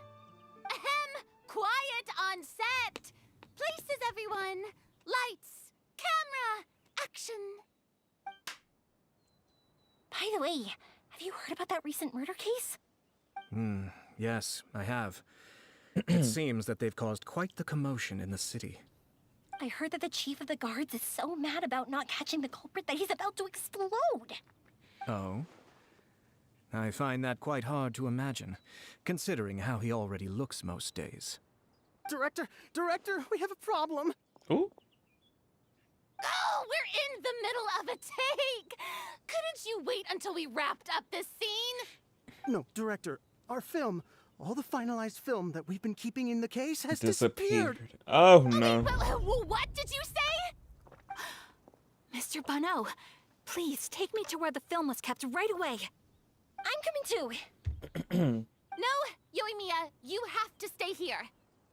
Oh. Ciao. Okay, listen up. Everyone who's not working on this current scene can go with Bonneau to look for the film. Everyone else, stay put and wrap up the scene. Unbelievable. How could all these problems happen in just one day? Oh. We're back. How did it go? Did you find the film? We found it in the sewers. Huh? In the sewers? Is it destroyed? Is the film still okay? We discovered it just in time, so we should still be able to salvage it. The others are checking now to see if we lost any specific scenes. You scared me for a moment there. I nearly thought we had lost everything. I really don't want to experience that feeling of despair again. Okay, but who could have stolen the film and dumped it there? Could it be some competitors working on other films? But if they wanted to harass us, why wait until the last day? Okay, we don't have time to really look into it right now. Let's strike while the iron is still hot and wrap this thing up once and for all. Yeah, let's finish it.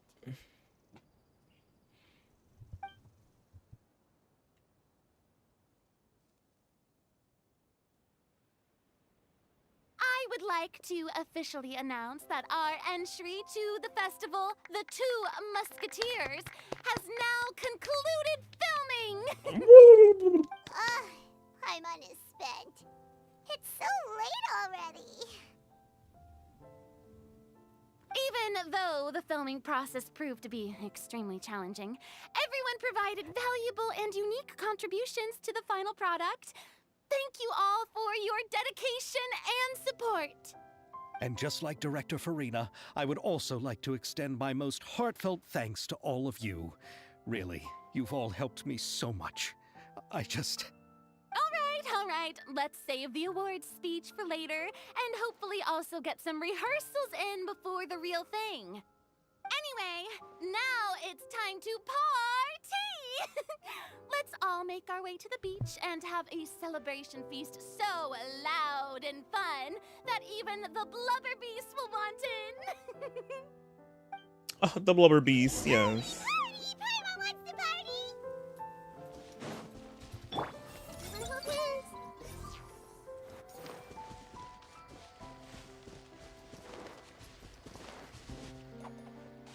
Whoa, this place is hopping. Everyone's finally getting to relax after wrapping up the film. Let's go chat with someone. Have you ever seen a fireworks show, Mr. Morris? It's pretty amazing. I'm afraid I haven't, but I'll take your word for it.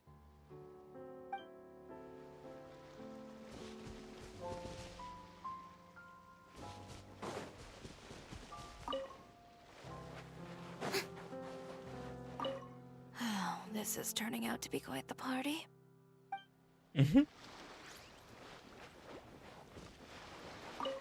I was thinking, if this film turns out to be a success, Could I ask the two of you to stay and be a part of my crew?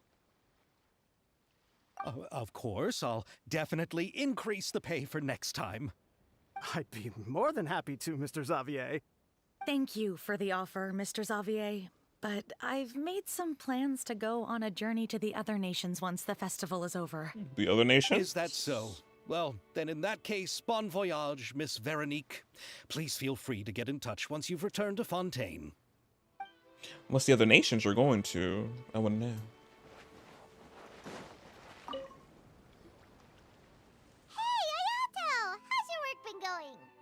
Everything went rather smoothly. Thank you for your concern. Ayato told me that we've already confirmed the dates for some Inazuma Fontaine cultural exchange events. Ooh. So the next time we visit, we'll be doing so in our capacities as the representatives of the Yashiro Commission.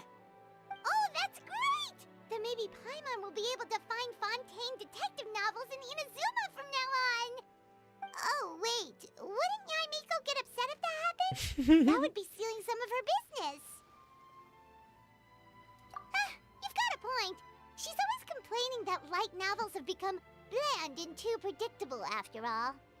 The cultural exchange won't only feature literatures of both nations, of course. We have also made plans for cross-cultural engagements in the fields of gourmet cuisine, toy making, and artisan craftsmanship. Whoa! Paimon's getting super excited now! When the time comes, be sure to visit and participate in all the events. Of course we're going to be doing that. We need them primos after all. Yes.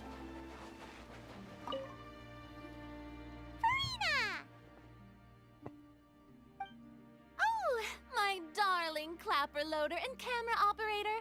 You've both worked really hard. Paimon thinks you worked even harder than us. Honestly, Paimon was getting a little tired of playing with the clapperboard by the end of it. Worst of all, Paimon started having dreams of you shouting, "Lights, camera, action!" into Paimon's ears. The actual dream can't even start until you've yelled that. Hey, if anything, shouldn't I be more grand and delightful than your dreams? We've been through so much together, and that's how your brain remembers me? That's not Paimon's fault. We've just used the clapperboard too much lately. Anyway, what's most important is that we've wrapped the film. I'm pretty confident that we'll take first prize.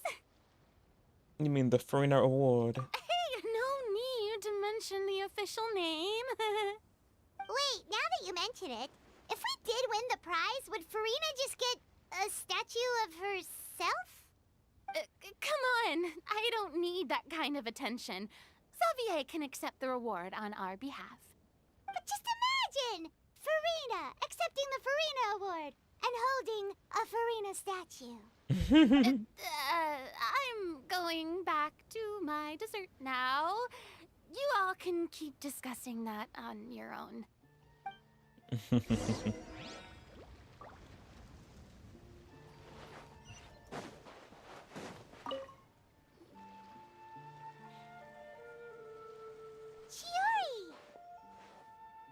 Hey, you two. Are you not really into these kinds of big social occasions? Not particularly. But this is still better than Fontaine Fashion Week. But if this film becomes a big hit, people will definitely come flocking to your shop. Yes, that's highly likely. As long as the film can premiere as planned. Are you still worried about the case? That and all the obstacles we had to face today. You're right. It's as if all our bad luck just manifested at once. But why today of all days? Sure he's onto something. No, it's nothing. We've already delivered the film to the editors, so there should be nothing more to worry about. How are you doing, Mr. Morris? You having a good time? Well, you could say that. Do you happen to know when the party is scheduled to end?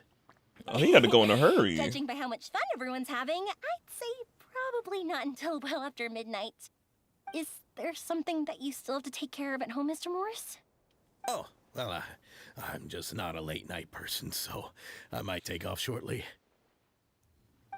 Hey, do what? No! So Silly me. I almost forgot something super important. That you and me catch on to it. Oh, what is it? I prepared a whole batch of fireworks for the party, but I forgot to bring them over from the warehouse. Fireworks, you say? Well, that's truly a pity. Sorry things didn't go as planned. Could you help me carry them over, Mr. Morris? I won't be able to fetch all of them by myself. Me? Are you sure that you can't find anyone else? I just wanted to make this a surprise for everyone. The warehouse isn't far from here. We'll be there in no time. Pretty please, Mr. Morris. These are some of the best fireworks I've ever made. So I also want you to see them before you leave. They're stunning. I promise that they'll be a once-in-a-lifetime experience that you'll never forget. But... It's okay. Just come with me. If we're sneaky enough, nobody else will see us leaving. All right. The warehouse is right over here. I moved the fireworks there in advance, so it shouldn't be too much work bringing them back. Oh, playing a Joy Mia signature.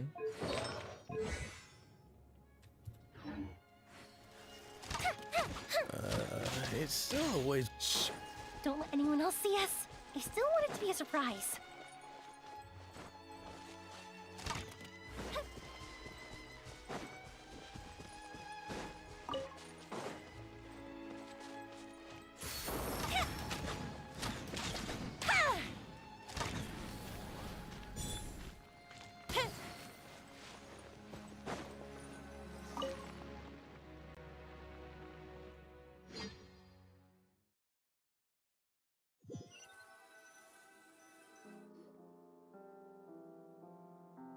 It's dark in here.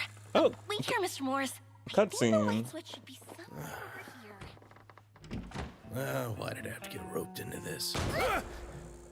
What was that?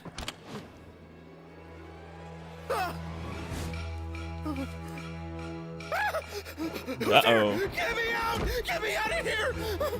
Did you really think you'd get away, Morris?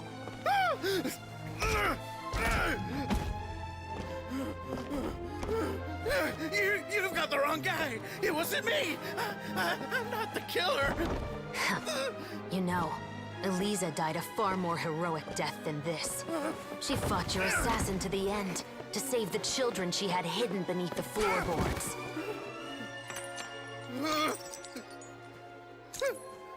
That is Eliza's pendant.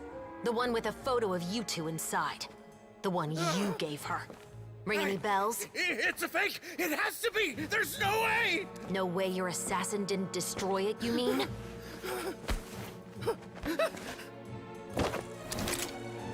Did you ever love her, Morris? Or was killing her always the plan? No, please. Listen to me. I told Eliza to keep us a secret. I paid her plenty for her silence. I never thought she'd keep the child. Everything was gonna come out, and I had no choice. She forced my hand. No!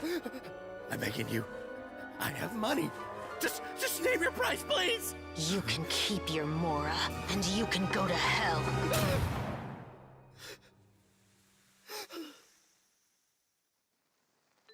I'm Captain Shovraz of the Special Patrol. Morris, you're under arrest for Eliza's murder.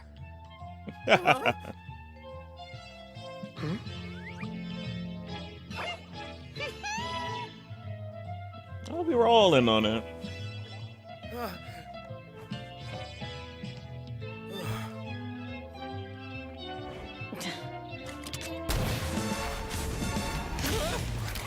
Ooh. You're under arrest too, prop manager Veronique. Or perhaps I should call you the Second Musketeer.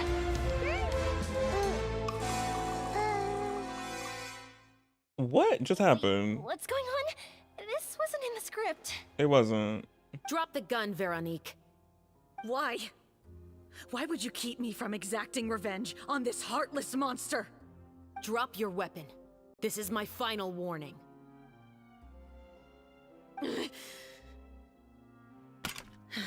You almost had him, girl, though. What is going on? Same. Do I have to spell it out for you, Morris? Everything that took place just now was staged to get you to confess the truth. But this last part is all improv, of course.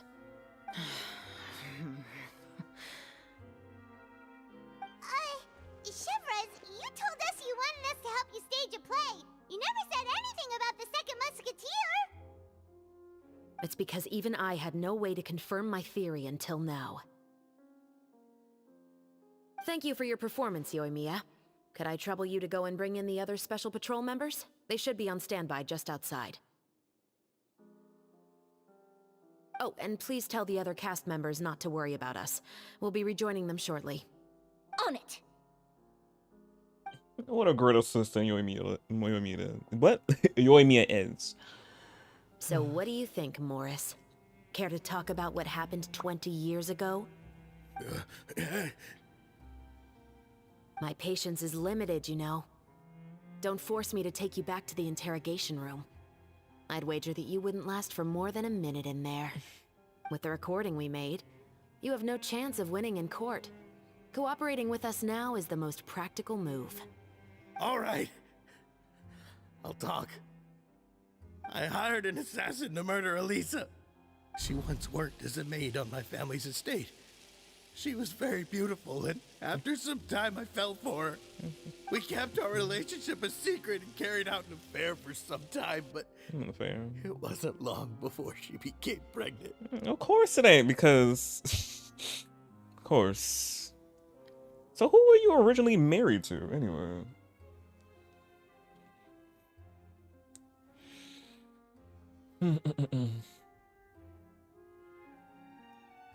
But yeah, not too long she got pregnant, of course. That's how the old saying goes. Until one day you slipped up and got them pregnant. And if my parents ever found out, they would have stripped me of my inheritance and status, driven me out of my home. Oh, so they wouldn't have liked you been with the they wouldn't have liked him if he, well, not liked him, disowned him if he was with the help and had a baby with the help. So like, nah, one of those. I also didn't expect Elisa to insist on bringing the pregnancy to term. She even asked me to leave my family and travel far, far away with her. I'm sure. And of course, they always didn't expect them not to carry out the pregnancy. She believed that you were truly in love with her. Yes. Like you said you felt for her. I didn't have a choice. I gave her a large sum of mora, told her to leave the family and to get rid of the baby.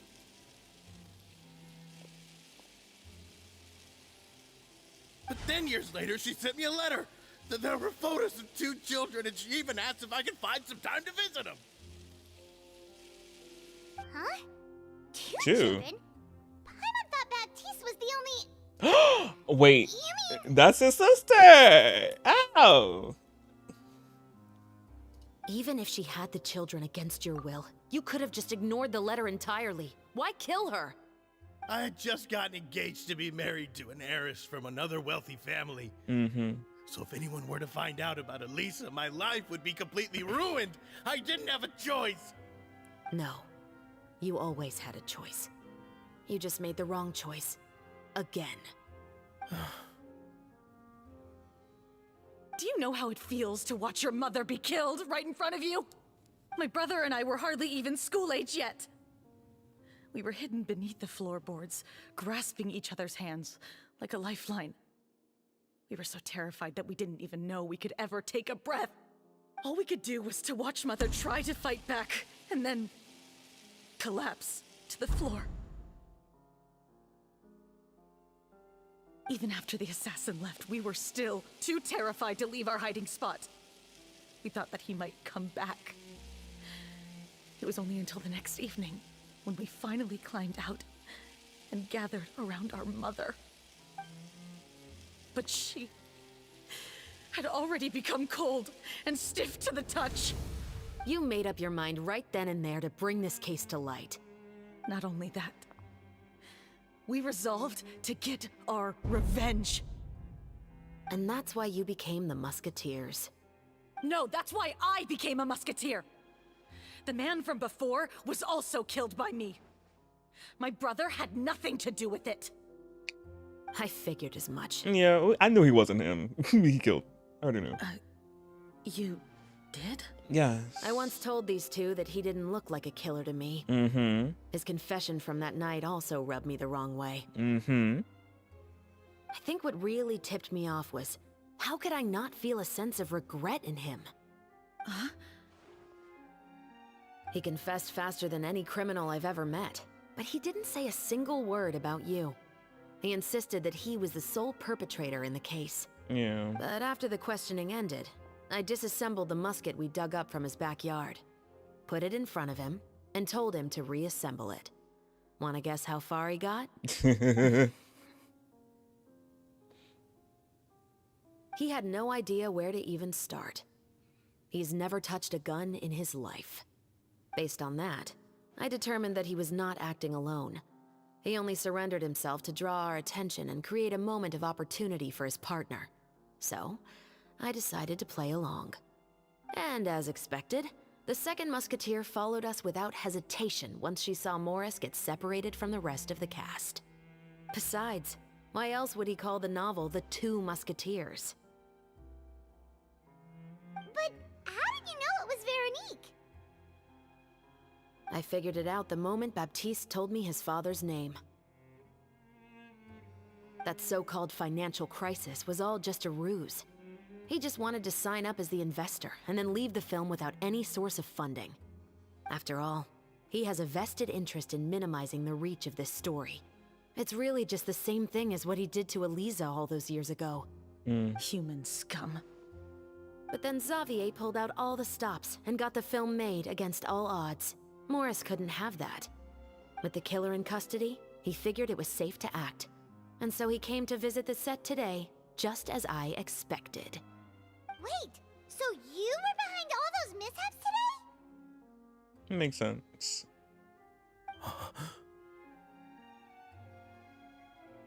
As for the identity of the second musketeer, I assumed they'd probably stay close to Morris and look for an opening. And if they already knew that Morris was the film's investor, then that narrowed the list of potential suspects as well. Furthermore, being the props manager would allow the culprit to avoid scrutiny by purchasing mechanical parts in the name of the crew. With that hypothesis in mind, I went back to check Baptiste's orphanage adoption records. Guess whose name I saw on the same page, just a few lines from his. My brother. He trusted you. As in, he trusted me to perform the deed on his behalf? He trusted you to stand on the side of justice. I am. I thought you could do it as well. Oh, the look on your face when you told him to go to hell. I really thought you'd put a bullet in his brain. Girl, it sent the shivers down all of our spines. I was like, oh. He said H-E-L-L. I'm like, oh. You know what he has done. Are you telling me that you'd rather see him spend the rest of his life living like a king in the fortress of Meripede? Yeah, they got it pretty good down there. We've been there. I will never be able to forget the feeling of my mother's cold, lifeless hands. And you would call this ending fair? Is this what you call justice? I won't lie, Veronique. I did hesitate when your brother first told me about the truth. I wondered. I agonized over whether I should really put a bullet in his head. So why don't you? Because that should never be how justice is carried out in this world. Perhaps, to you, justice is simply reciprocated. An eye for an eye, and a life for a life. But everyone has their own understanding of justice. If everyone were to pursue their own definition of it, there would be no more order in this world. Today, you'll kill Morris, and tomorrow, his children may come for you. The world cannot render judgments based on a desire for revenge. That will only lead to a cycle of revenge. as well as the destruction of order and civilized society. Fontaine is founded on a set of laws and a standardized code of justice. That is why we are the nation of justice. But with all that said, I will promise you this. Morris will not lead a cushy life in the fortress of Meripede. Chevros, the rest of the special patrol is here. Thank you so much, Yoimiya. Letelier, Terena, please take them away.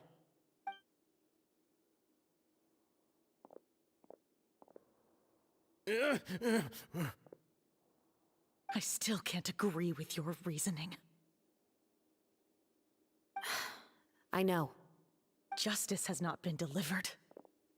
At least, not today.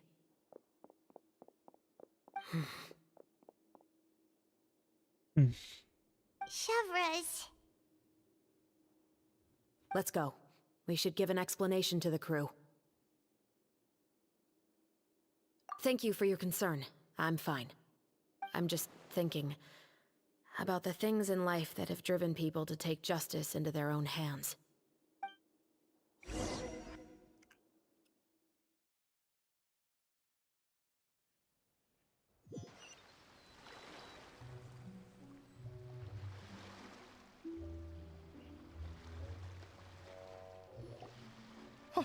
Who would have thought Morris would turn out to be... I'm at a loss of words.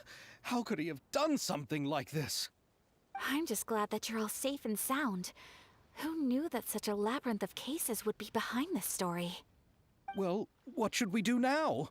We have a finished film, of course, but should we still go ahead with the premiere? What do you mean? Shouldn't you be even more motivated to spread the word now that you've learned the truth? Chiori is right. I'd also like more people to see this story for themselves. But the real ending of the story seems to have deviated somewhat from the one in the script. Is that still acceptable to you, Miss Chevros? The call is yours. We still have time to reshoot an ending if that's what you'd like. No, it's fine as is. I like what we have for the catharsis. Romanticism is what gives works of art their appeal. Fiction is able to explore means of restitution that could never work in real life. Just like the real world, the world of stories also has its own set of rules and justice. These different possibilities are what initially drew me to reading in the first place. Sounds good to me. I support your decision. What about Veronique? Will she be okay? She will soon face her judgment alongside her brother and Morris. If I had to guess, they'll probably all be sent to the fortress of Meripede. I'll make sure to give Wriothesley a heads up about it. Oh, okay. Wriothesley, we miss him. Oh, you mean that kind of heads up? Exactly. Oh, what kind of heads up? All right, then. What y'all meant by that? Now that everything's been taken care of, there's no reason for us to keep looking all gloomy and grumpy. Let's get back to the feast and enjoy each other's company. We'll be starting the post-production process tomorrow. You should join us, Chevros. You missed the first few hours of the party, didn't you? All right. Count me in. Then I'll wait for you over there. There's still some good news that I'd like to share with Chevros. Traveler, Paimon, could you wait for me by the sea after the party ends? I'd like to go on a brief walk with the two of you. Absolutely. Thank you very much.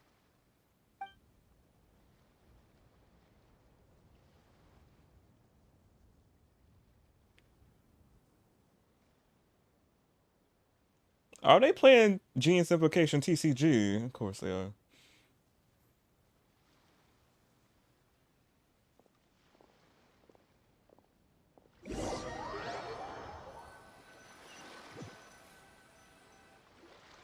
Sorry for the wait. Oh, we weren't waiting long at all. Is there something else you wanted to tell us? No, I don't have anything new to share. I just felt that since you were my investigation partners, I should have another conversation with the two of you.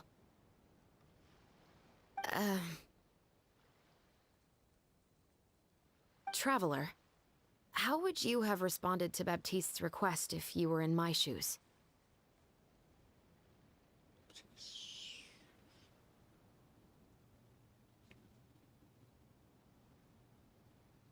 Is that so? Well, thanks for sharing. You could have been an assassin. When I was young, my father often took me here to swim. We'd come rain or shine, even when it was freezing cold. He told me that swimming was the best activity to train one's strength of will. You could never give up before reaching the shore, especially when the water was cold. Oh? Why's that? Because the moment you give up would be the moment you die. At that point, I still hadn't received my vision. One winter, the chilly wind felt almost like knives on my skin, and the seawater was so frigid that it numbed my toes the moment I stepped in. I cried and begged my father to spare me from having to swim across, but he wouldn't listen.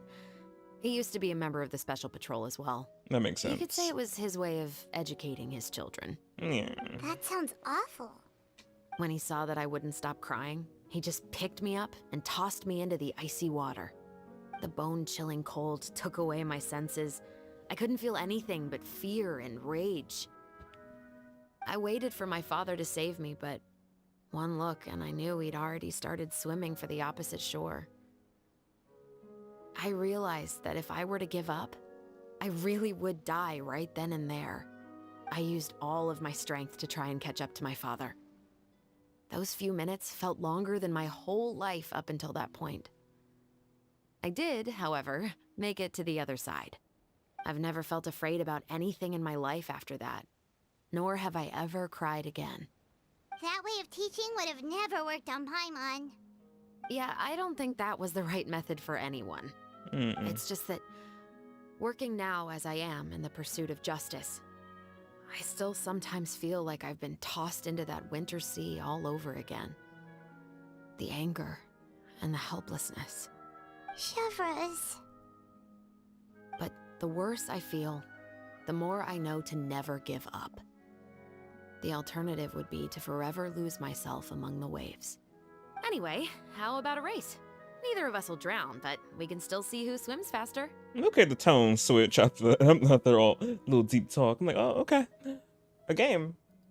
I'm game. You guys go ahead. Paimon will grab the clapperboard to mark the start of the race.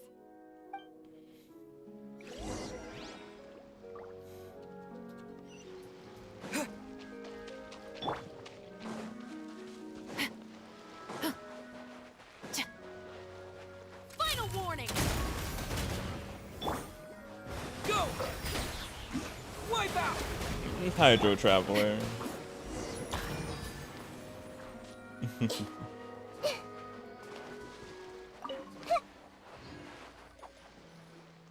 Sorry for the wait. I'll have to do it again? Oh, we weren't waiting. No, Oh, damn. I don't have any. Traveler.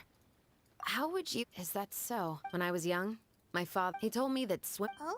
Because the moment you give. One winter, I cried and begged. That sounds. When he saw that I wouldn't. The bone chilling. I waited for my. I used all. I've never felt afraid about any. That way of teaching? Yeah, I don't think that was the. It's just that.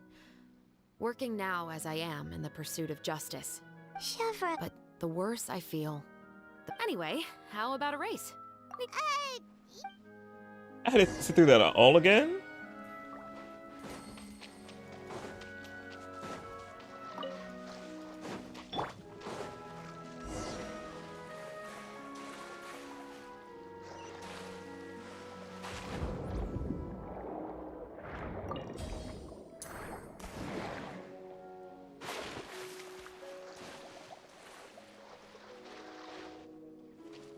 Drop your weapons! Oh, that felt good. You were so fast in the water, Chevres. You were swimming even faster than Paimon can fly. So, about the Special Patrol, did you join because of your dad? Partly, but I'd say I was more inspired by the heroes I read about in stories growing up. Oh, so it's due to your love of stories. Of course, it was only after I joined the Special Patrol that I learned that truth is often stranger than fiction. Come on, let's walk a bit more. More deep talks with Chevres. To be honest, I do sometimes question whether the decisions I make are the right ones. But I know that no matter what, I must keep swimming. Because the only thing I've got my eyes on is the shore in the distance.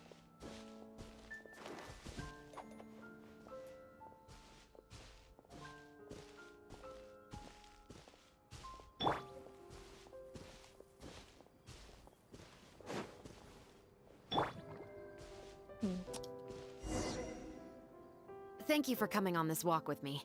I feel a lot better after getting all that off my chest. Huh. We're nearly back at Baptiste's house.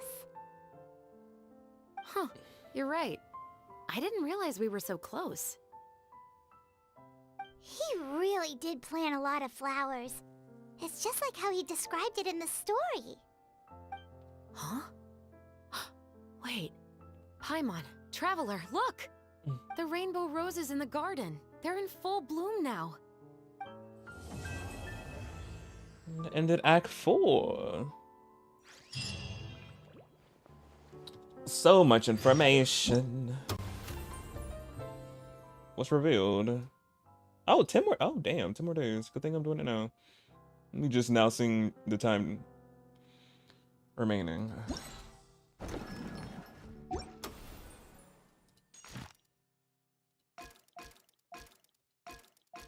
Last one. Act 5. Even though it's a bit late, I must thank you for investigating this case with me. Not on behalf of the Special Patrol this time. It's a personal expression of gratitude from yours truly. Oh, you want to hear more about my father? To be honest, I didn't spend that much time with him. He was always busy with the Special Patrol, so he would often return home really late at night. Some nights, he didn't come home at all. Yeah, it's pizza. Once, he didn't come home for a long time, maybe a whole week or so. And when I went out to buy food, I learned that he had become a criminal, and by extension, that made me a criminal's daughter. But we can talk about that another day. We already know about the case. I actually have a lot of sympathy for Veronique and Baptiste. I can understand the hatred they feel for their father. But that doesn't mean I'll allow them to walk the path of evil, even if it might lead to another sense of justice. That was quick. The film. Films are different from the real world. They're a form of art and represent the wishes in people's hearts. I adore the two Musketeers, and I'm very happy to have had the opportunity to act the role as one. I can't wait to catch the film when it premieres in the Opera House. I'm looking forward to seeing the audience's reaction to the climactic ending. Thank you for looking out for me. I'll see you at the award ceremony. I'd be very surprised if we don't win. We'll be surprised as well. Wait, 2 days? That was 2 days. Wait, do I have enough? I don't have enough.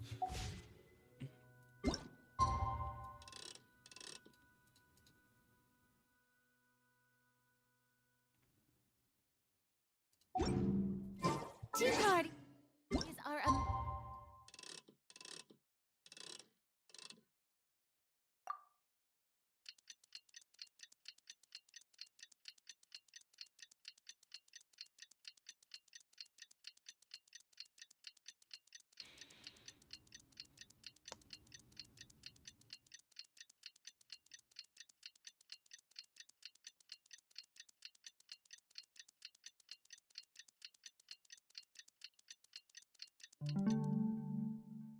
for the manner. If you'd like to learn the proper etiquette, I'd be happy. Oh, not underground.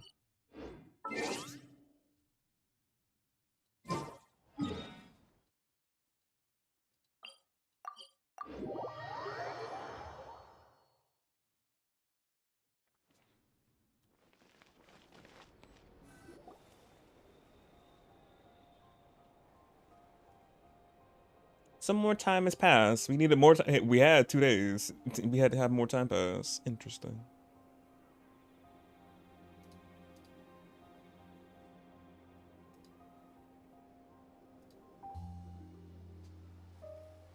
Okay, yeah, that's good. Had to check something.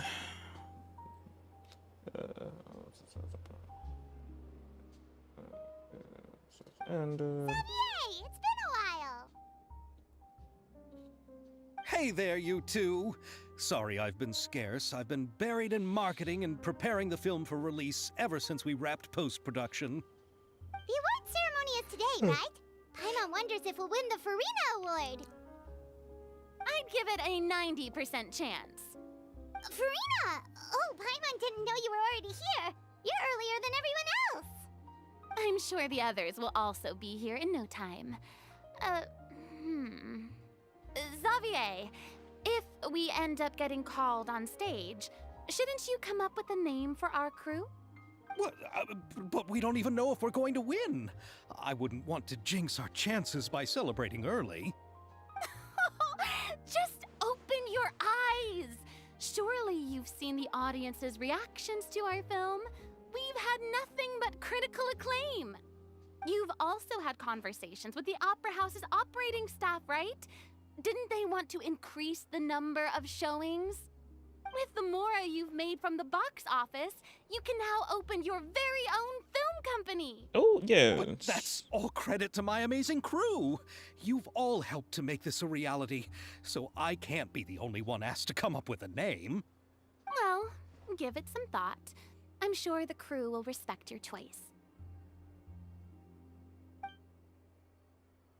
All right, but before that, Traveler and Paimon, could I trouble you to quickly pay a visit to the Fortress of Meripede? I'm gonna see Risley. But shouldn't we stay for the award ceremony? What are we gonna go there I wanted for? to ask you two to invite Shavraz to join us at the ceremony. Oh. She's one of the lead roles, after all. I thought she was already gonna be I haven't here. been able to find her recently, so I haven't had the chance to invite her personally. According to the papers, the culprits of the Musket murder case will be personally escorted today by the captain of the Special Patrol to the Fortress of Meripede. Oh, Paimon gets it now. Yep, just wait here, Xavier, and maybe try to come up with a few snappy-sounding names. All right, then I'll leave you to it. We're always left to these devices. Will we really win an award? Trust me. When have I ever been wrong about something like this? Come on, Farina, we love it.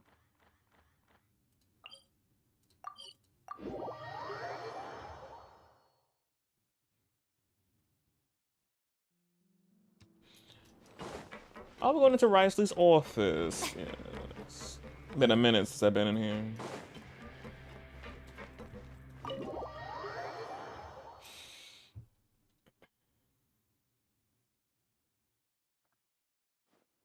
This is as far as I'll be taking them. Risley, I'll leave the three of them hey. to you now. Got another errand to run? Something like that. I'm expected at a party. Now that's something you don't hear every day. Found a new pastime? No, it's just a special occasion. Shavraz! Risley! Festivals really do bring people together.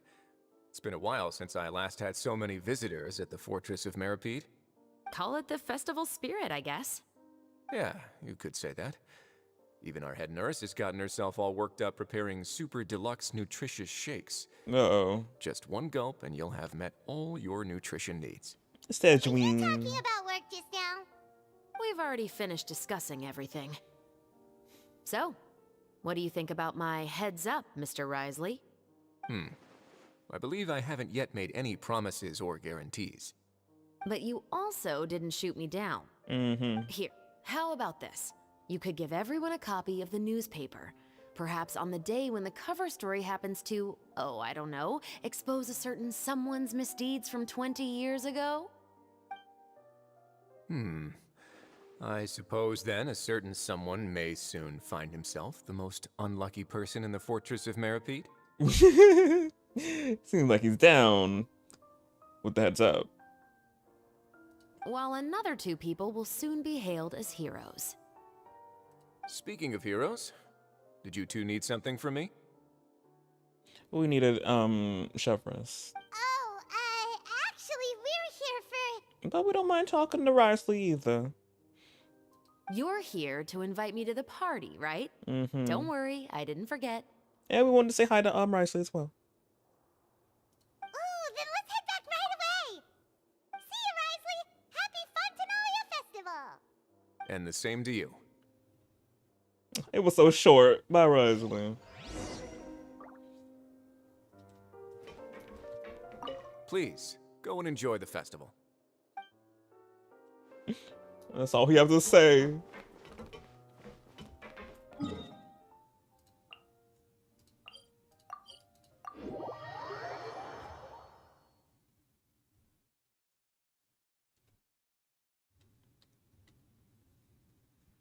And the winner of the Farina Award for the first Fontanalia Film Festival is... The Two Musketeers! Oh, pull out that poster. We got that.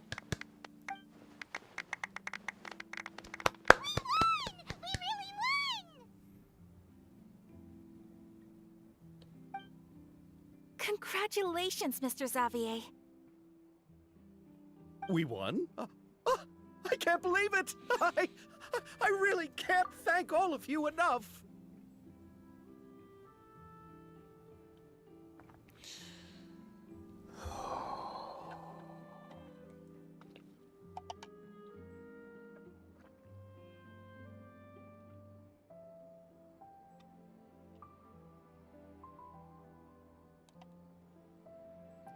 I don't know what's going on with the frames this week. It's just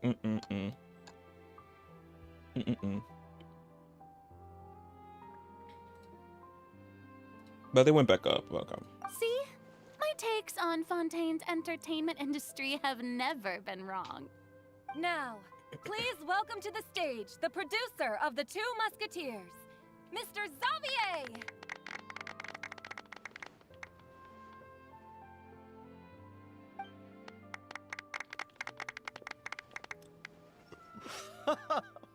Thank you. Thank you all so much for your recognition and support. While I'm up here, I would love to give special thanks to... Time really flies, huh? It certainly feels that way. It feels like it was only yesterday when you were teaching me to hold a musket. Will you come back to Fontaine again? Of course. I'm very fond of this city. There are so many novel and interesting things that it's been hard to keep track of them all. But how about you? Would you be interested in visiting Inazuma? I can't say the thought has crossed my mind before, but I'd be willing to consider it now. I will be eagerly awaiting your visit. It would be wonderful if you could visit my home and enjoy a taste of our tea and desserts. Yeah, let's keep in touch. Did you accomplish all you came here New for? friends. Yes. And you should visit Inazuma again sometime. How has Ogura and her business been? Ogura. To my knowledge, she's doing quite well. Tell her I said hi. I certainly will. I heard the thunderstorm has stopped. It has. Yes, and the war has also been brought to an end. Peace and prosperity has returned to the islands. I quite like the sound of that. Perfect for hanging textiles out to dry. I'd like to offer my thanks again to the entire cast and crew. Without you, I would have never completed this film, much less had the opportunity to be standing on this stage. With the support of my entire crew, I would like to officially announce our film company, Musketeer Pictures. Oh, okay. Woohoo! That has a really nice ring to it. Then in that case, let's please welcome all the members of Musketeer Pictures onto the stage for a commemorative photo. Oh, Paimon didn't know we'd also be taking pictures.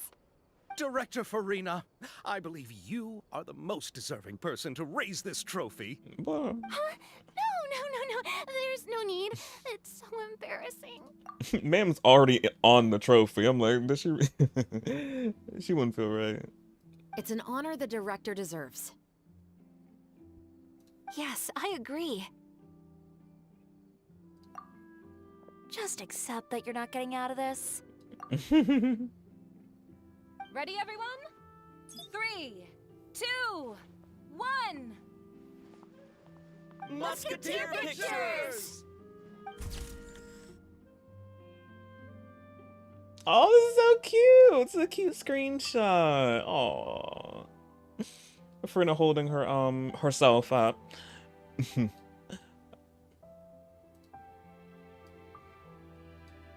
Well, let me get a photo of this real quick. It's so cute.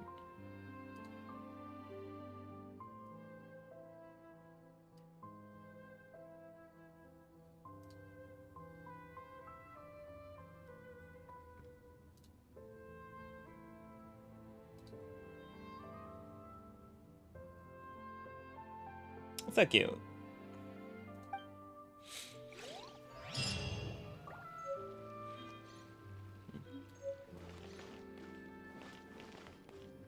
Was that it?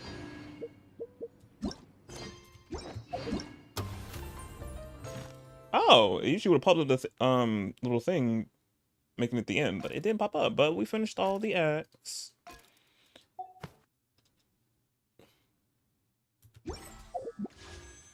I have enough. So, she still ain't come home yet.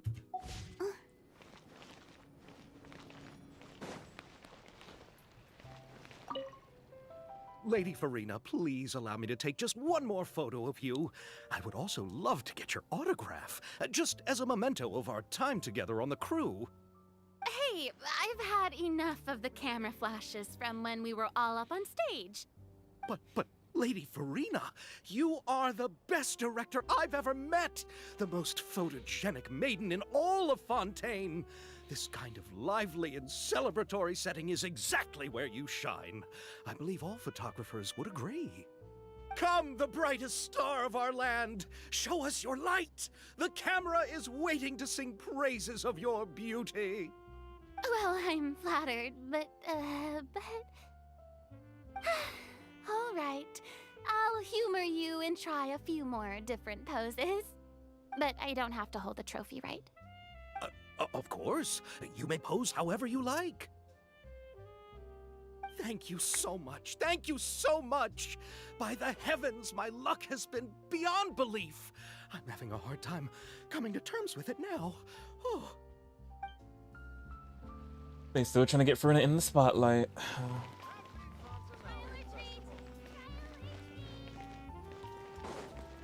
Miss Yoimiya, we haven't had the chance to talk, but please accept my thanks for everything you've done over the past few days. Oh, but I feel like I didn't do anything out of the ordinary. I'm very grateful for your assistance during that special performance in the warehouse. It was always going to be somewhat risky, to engage and draw away Morris all on your own.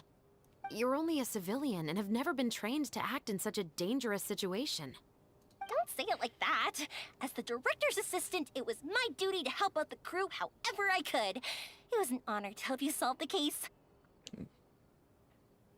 I was trying to think, because I feel like we did another situation like this in Inazuma with Yoimiya. So I'm like, it's not her first rodeo.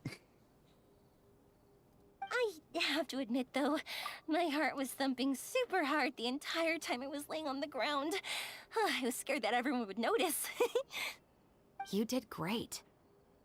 Oh, and before I forget, if you ever visit Inazuma, please come and pay a visit to Naganohara Fireworks. I'll make some fireworks for you. I even know what shape I'd make. I'm guessing a musket. Mm-hmm. Telling you now would ruin the surprise. If you really want to see it, just come and visit me. Enjoy the Bosnalia Festival!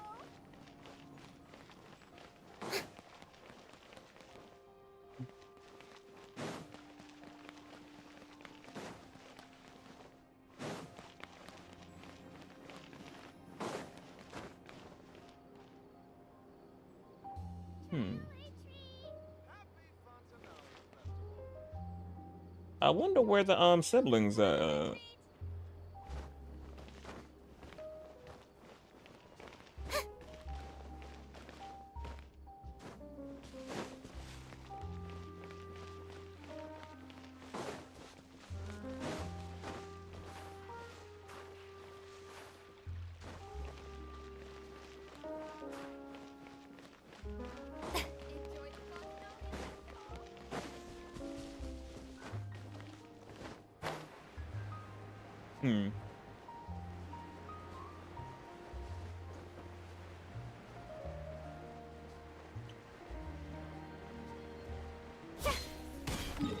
Yeah, I can't find them. I wonder where they went. But yeah, now that the acts are over, I'm getting into the and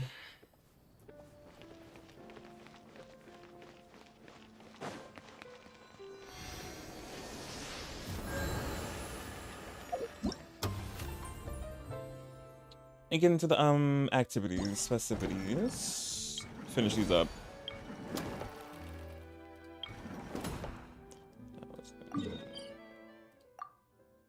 Oh dang, I need to go. I should have stayed over here. But I needed to go to the statue.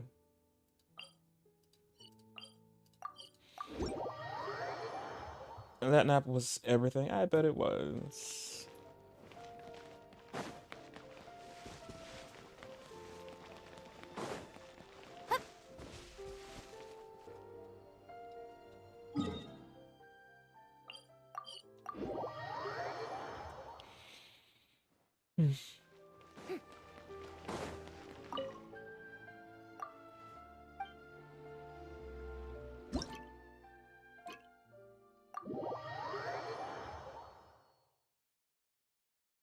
Oh, is this a sniping one? Yeah.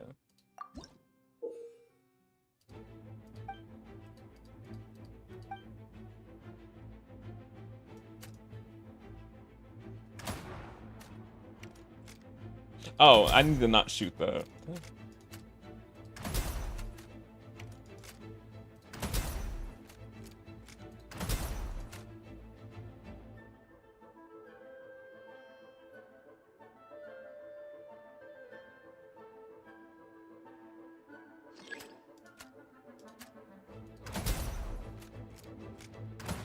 Oh, I missed. Damn it.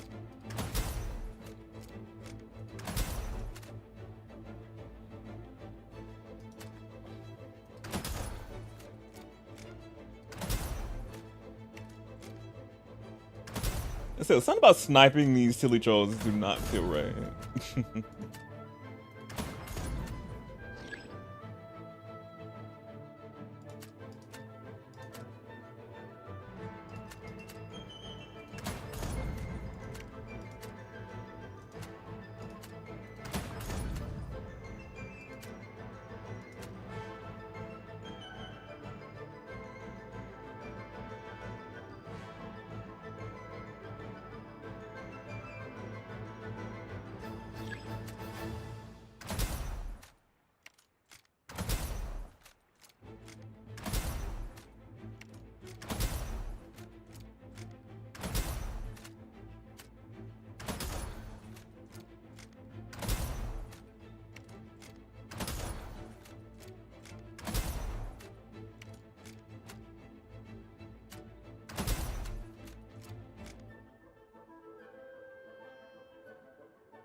Boom. Boom. You are in the way. Thank you.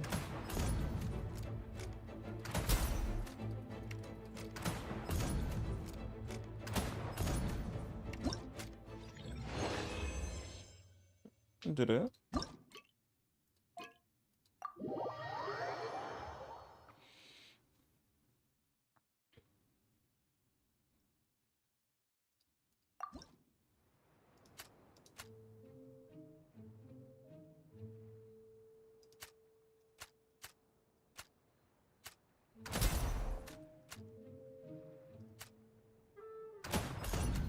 Y'all just walked right into that.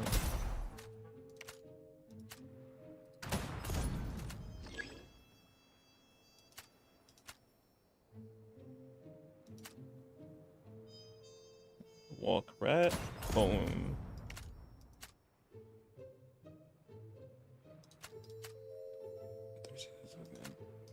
Well, get you something to drink.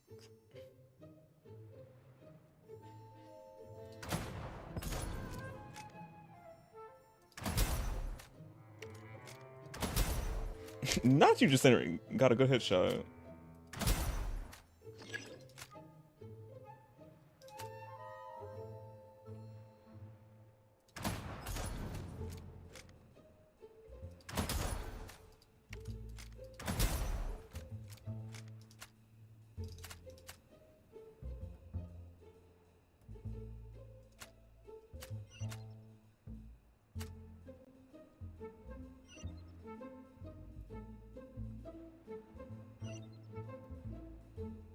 Oh shoot. There we go.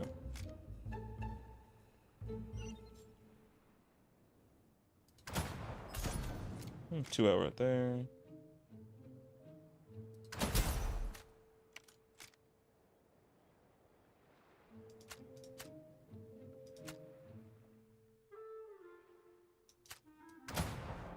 Damn. Gotcha. I know.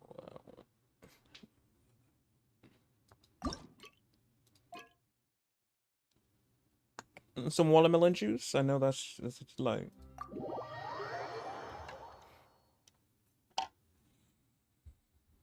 I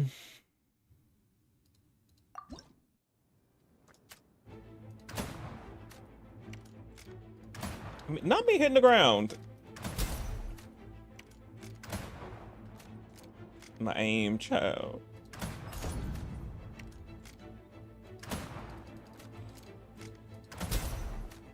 I could do it with the Elytros.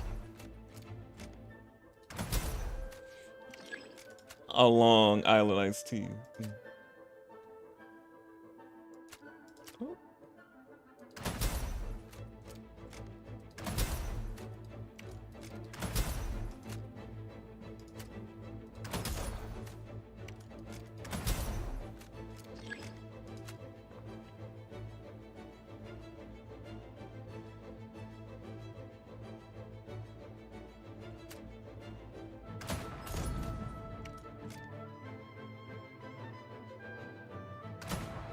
Damn.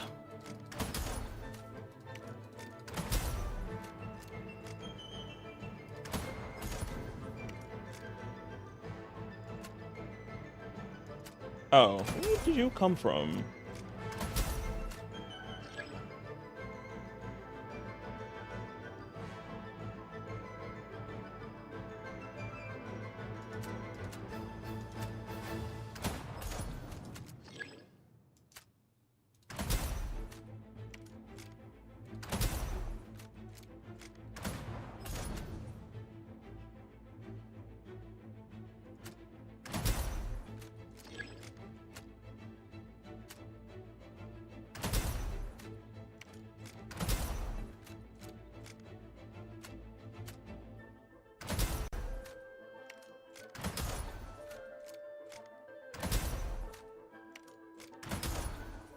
Don't touch it.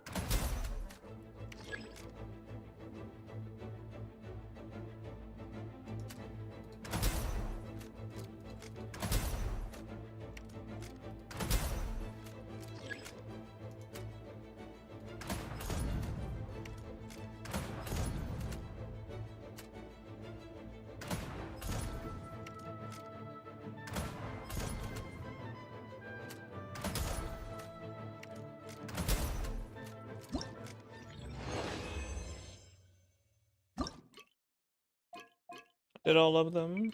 Yes. I'll get them later. That's finished.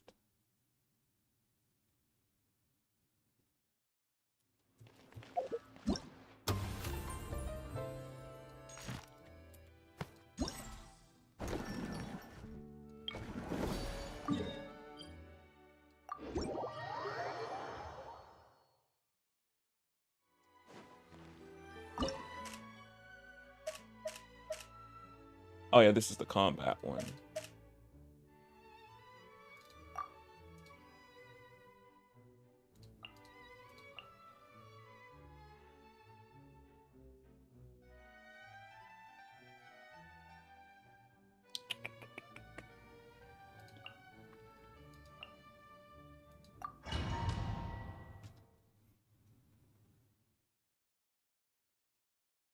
Interesting group, I know. Let's see.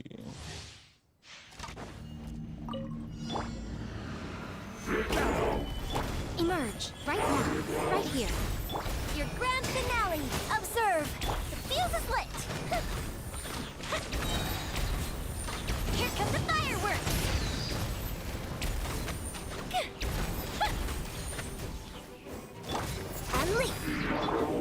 Solidify! I will have order!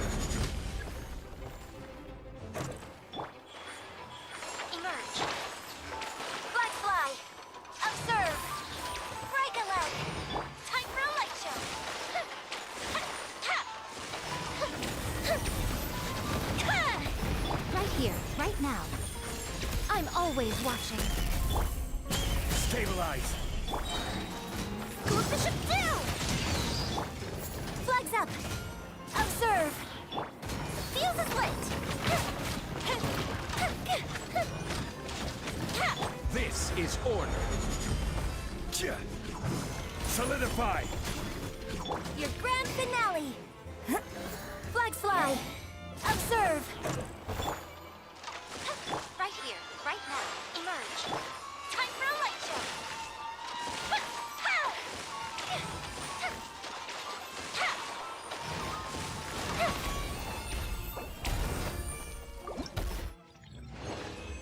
Oh, wait, something just not feeling right. Let me redo this.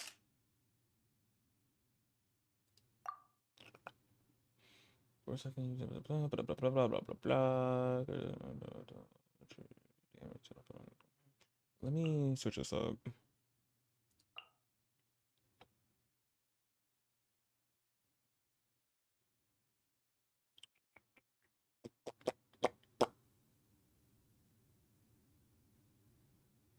I mean, cause he gonna get hit if I not put a shield on.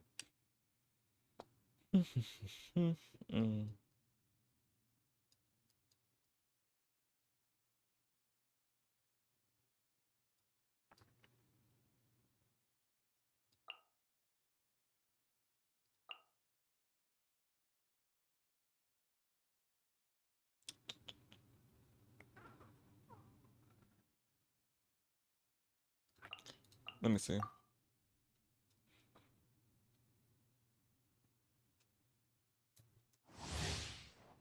The only thing gonna be swirling is Electro.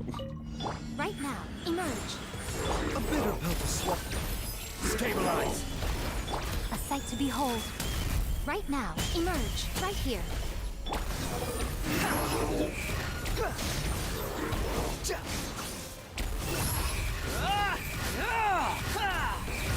Bow your head. Emerge. Right here. Emerge. Order guide you. Seems like an emergency. Protect. Squall of Fury.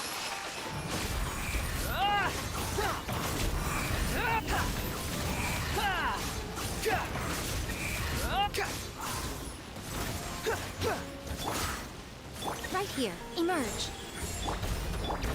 A bitter pill to swallow. Gather. Unsightly insects. Behold.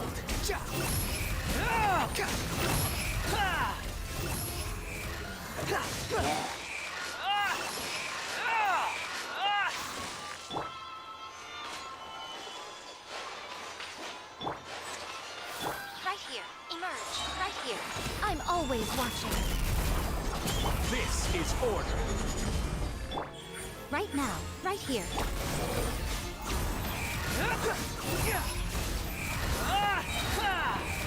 You dare to gaze upon me?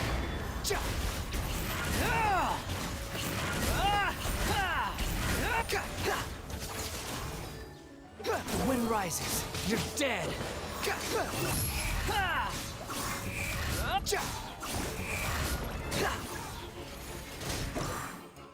Damn. Solidify. Protect. Emerge. Squall of Fury. Nah. How many I need to? 4. I was almost there. Let me do that again.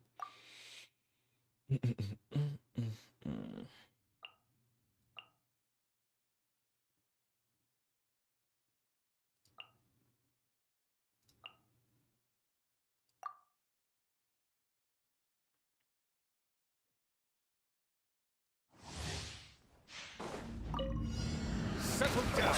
Strike a pose. A bitter pill to swallow. My way now. Stay cool. Face your gift. Let my name echo in song.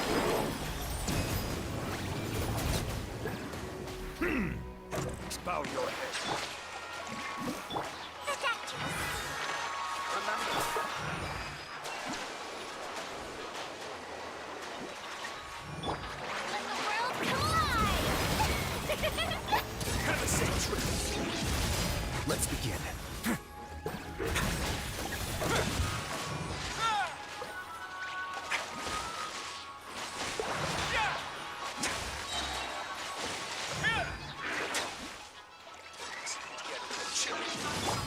bitter pill to swallow.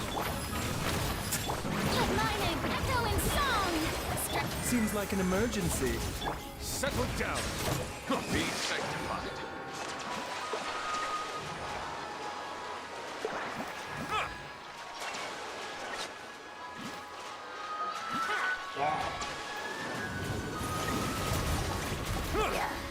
Silence. Okay, we already hit it. Good. The tide's begging. See how far I can get into it.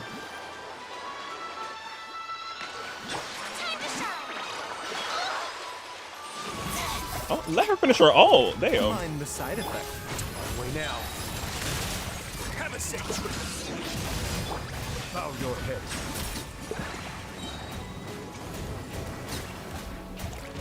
Be sanctified.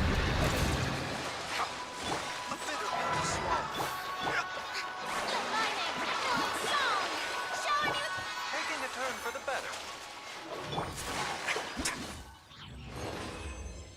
Okay, 6,000. I'll take it. Miss Ryden. Miss Ryden. Let me see if I can do the Orcon.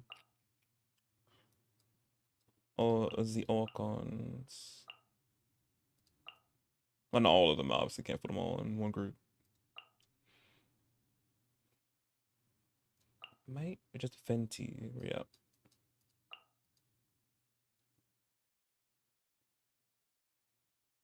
Well, wait. Further won't work.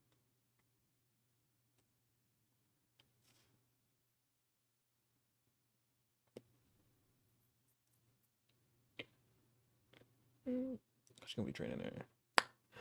Let me just see. For the giggles, let me see.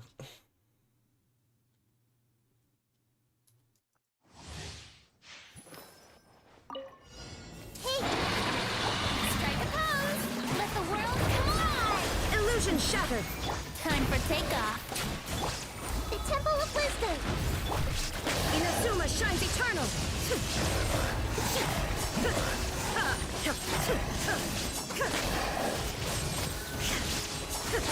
Shine down. Here we go. Let my name echo in song. Think you can get away? Sharing my knowledge. Everyone hold hands. Torn to oblivion.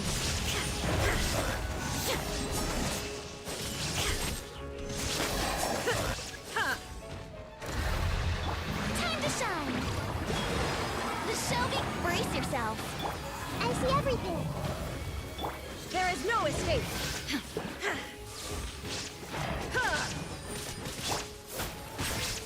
Here we go. Everyone hold hands. Time for takeoff. The Temple of Wisdom. Now you shall perish. Shine down.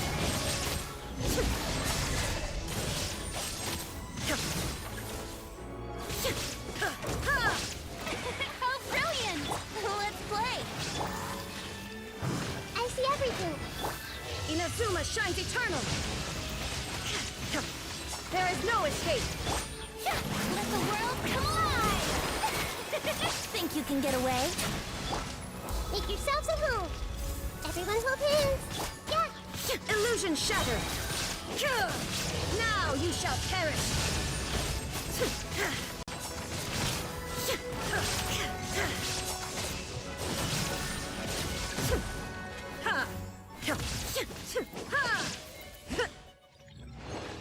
Dang, close, so close, so close. But let me use a proper team job. I could use Raiden Hida.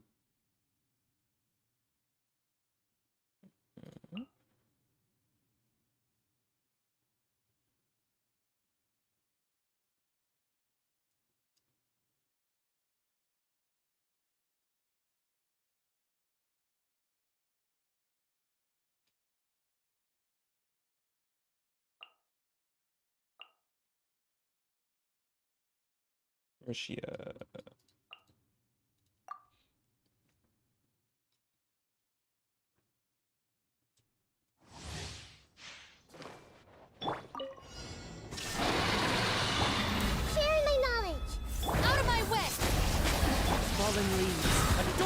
night into the wind. Inazuma shines eternal.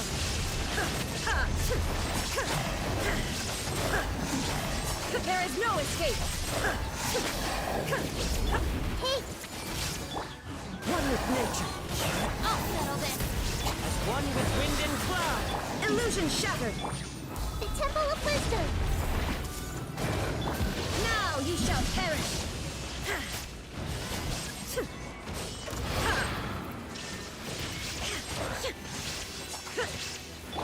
Everyone hold hands. Out of my way! Stand with me! Into the wind. Fallen leaves, adorn my night. Torn to oblivion. There is no escape. I see everything. Make yourself a move. Our bond is strong. Lightning. One with nature. As one with wind and cloud. Shine down. Inazuma shines eternal.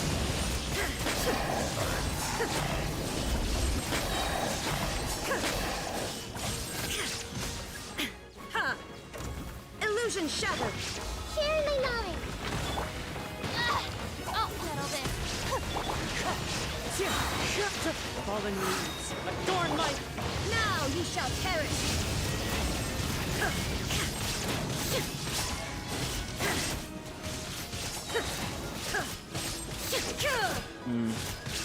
Lightning terrified!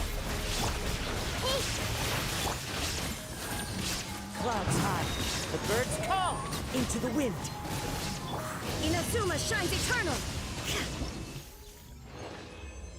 Whew, did it. Last but not least, this one.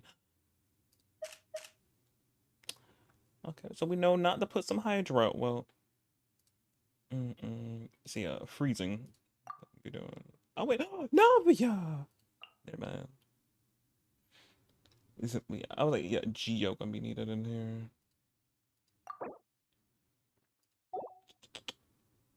I want to go.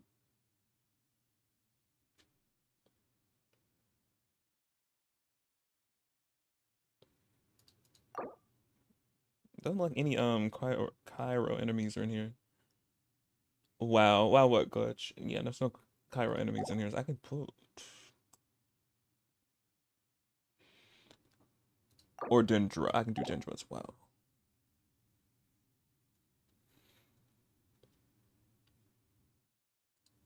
And Animo.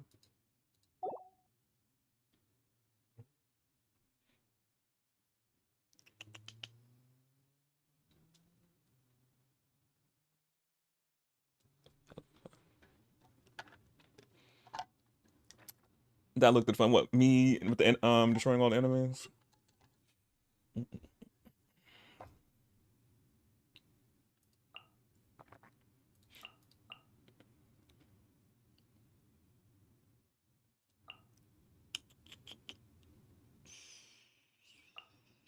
Well, no, you need a healer, child. Wait, I can't.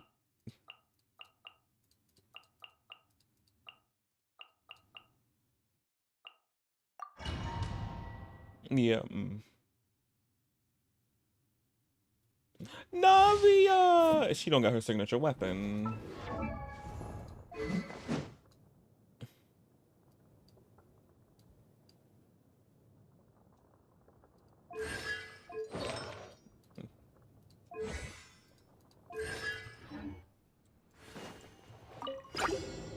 This one's got your name on it. Attack! That's transfiguration. Take flight. Sakura swirl.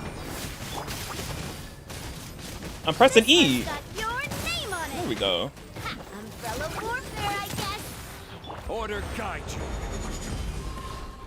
Stabilize. By ordinance divine. A proper send-off from the Steenolith. Feeling lucky? Hiya!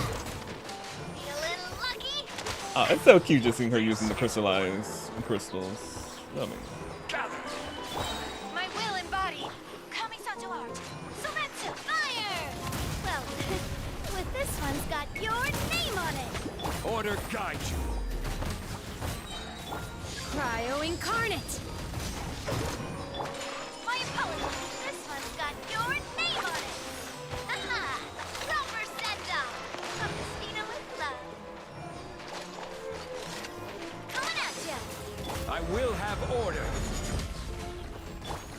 configuration. Sakura swirl. Umbrella warfare, I guess. Fire! Order guide you. My ordnance divine. Whirling snow. Watch out! Solidify. My apologies.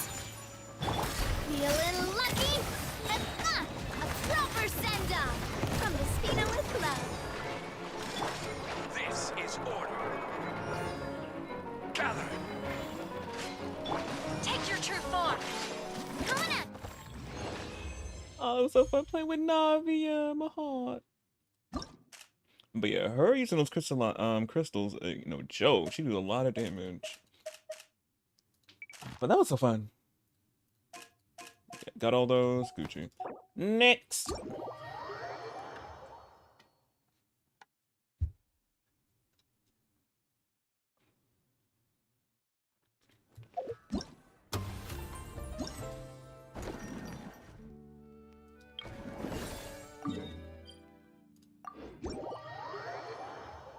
Oh, yeah, this is the event you do online.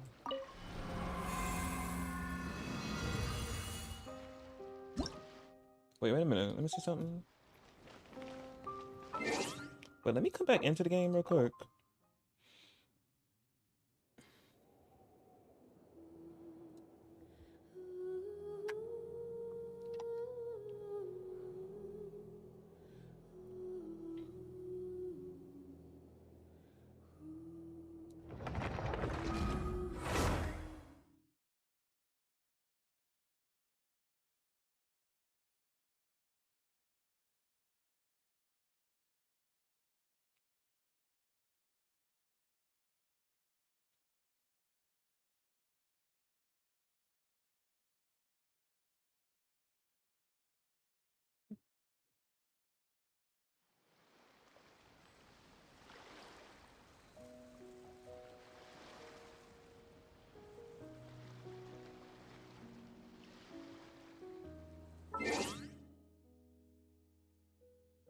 And there goes the frame. As soon as I did that.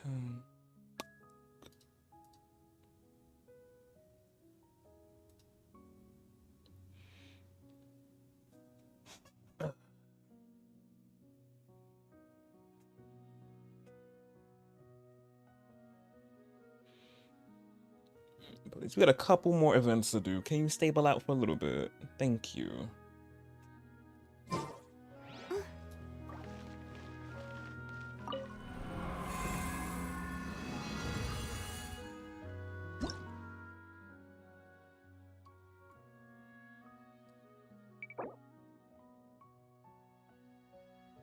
Oh, wait, this magic gonna play repeatedly.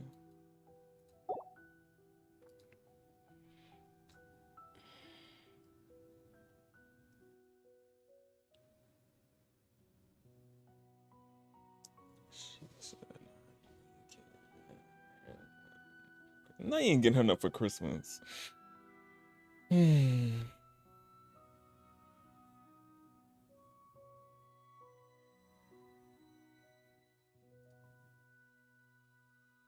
Oh, work out. Not a cheap hoe. No, I am not doing that at all.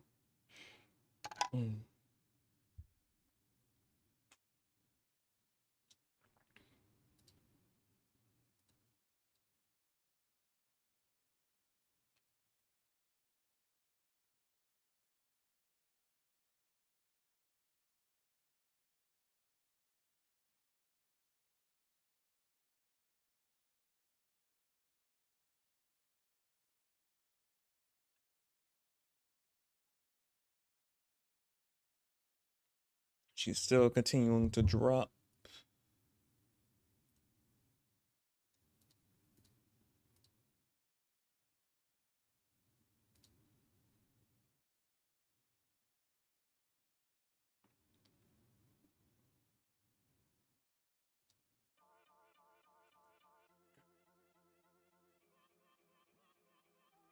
And then she shoots right back up.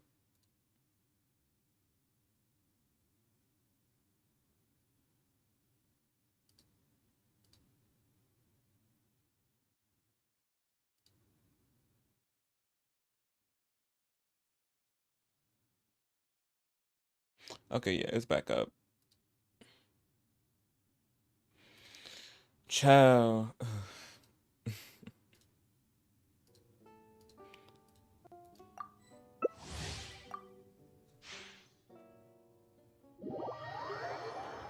But yeah, with this one, I gotta get to a certain amount of points to get all the rewards. But yeah, y'all refresh stream. It's a mess.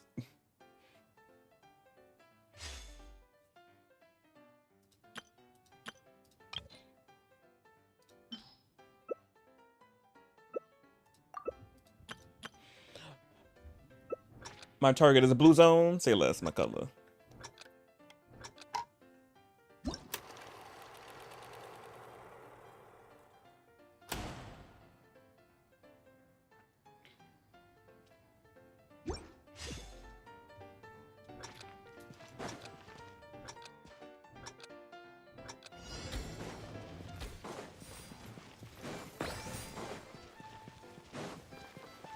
Come on, y'all. Come on.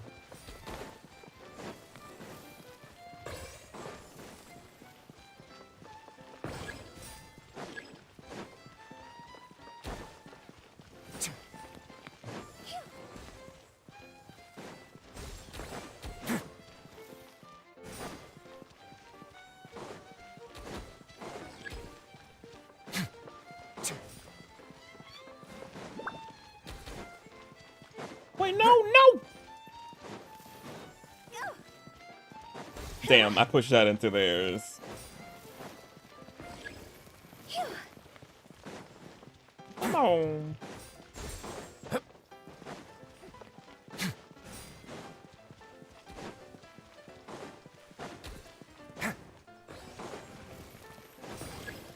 Put them all into mine, thank you.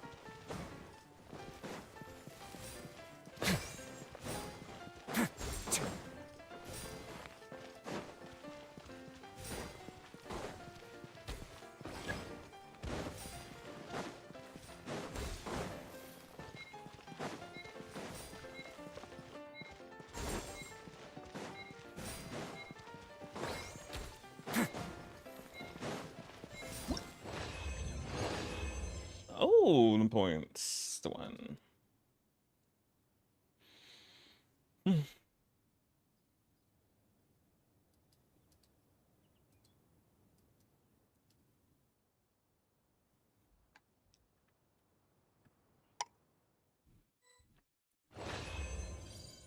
And also to my Genshin connection, the server connection on Genshin is acting up for me as well. I'm like, why is not reacting to me getting into the thing? That's messing up as well. I'm seeing back stable.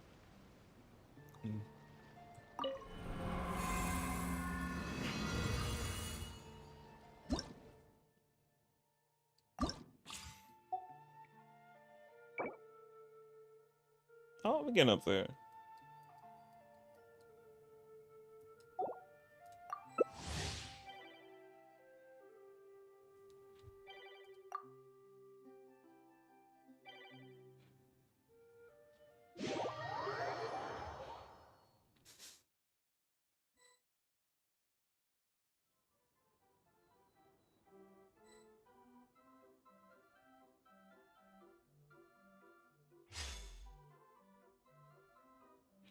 Red zone.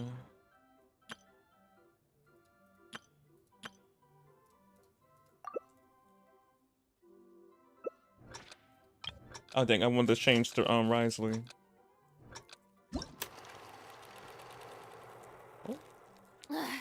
Boring. Isn't there anything else more interesting to do?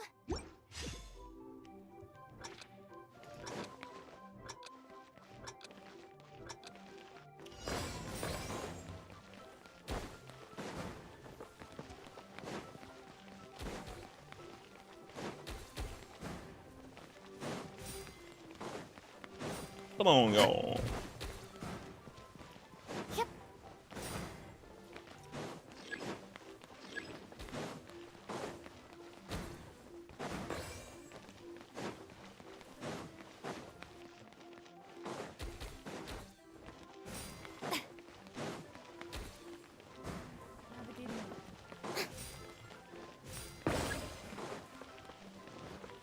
Oh, now we get all three of them almost.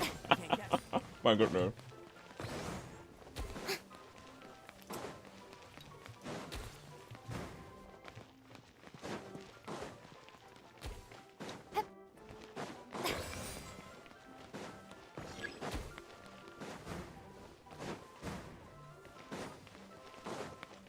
Come on, y'all.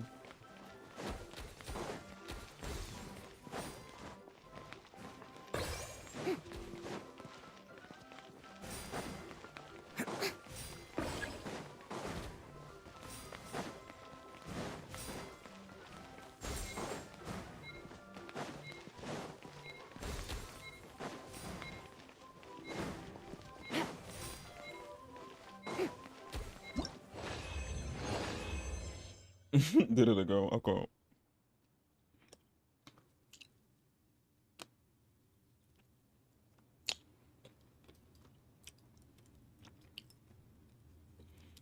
Wait, I almost had three of the big ones.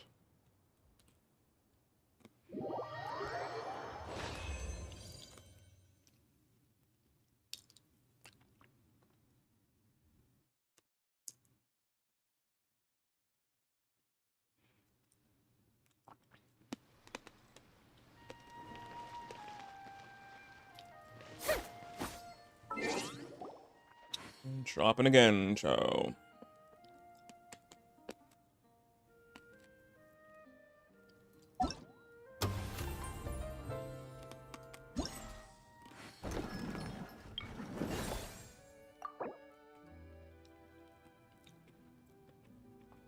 I just need these few.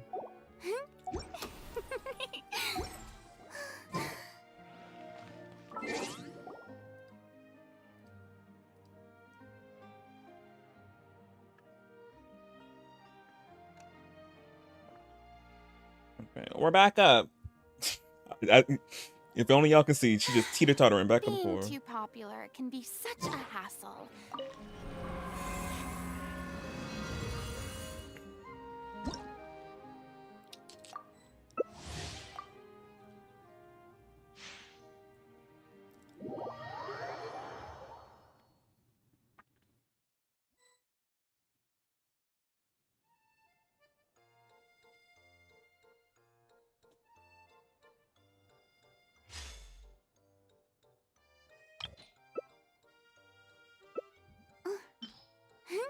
Oh, blue again. Yeah.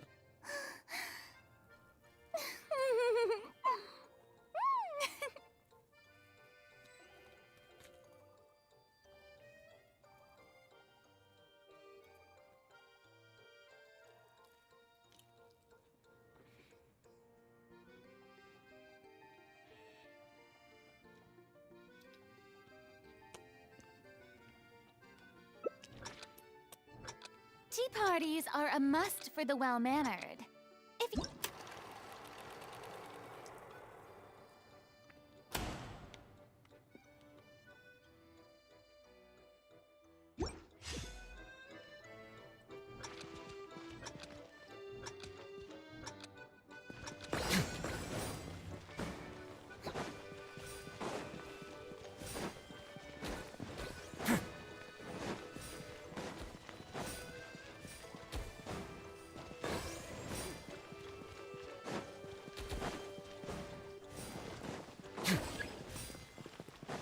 Oh, pull that.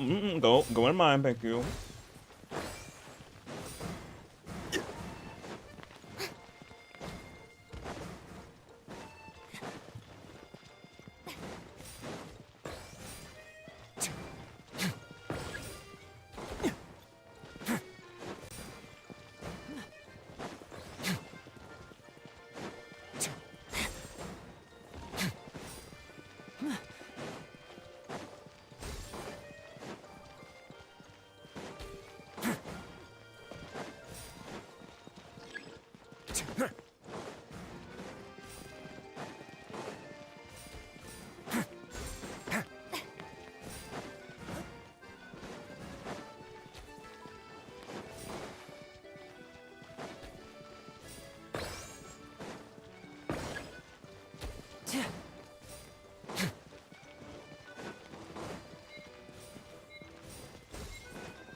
Mm-mm-mm.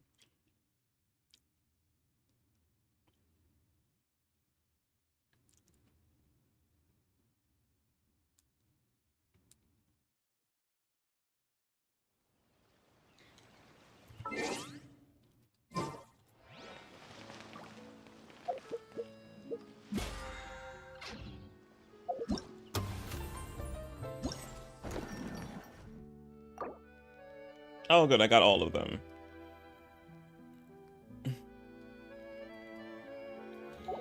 That's done.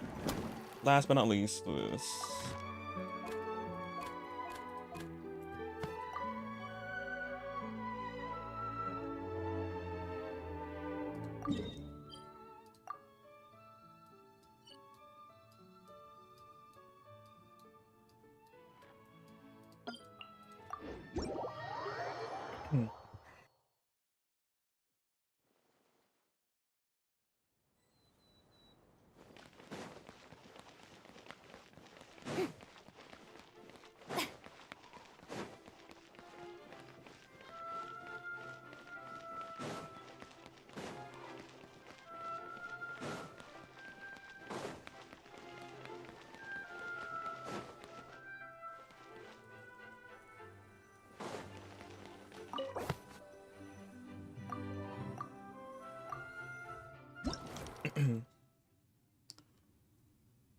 Okay, this one again.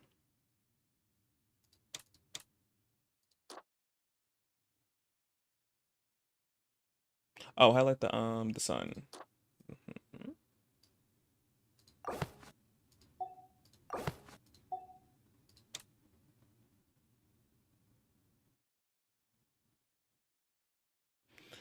Play by waiting and showing the actress. Okay.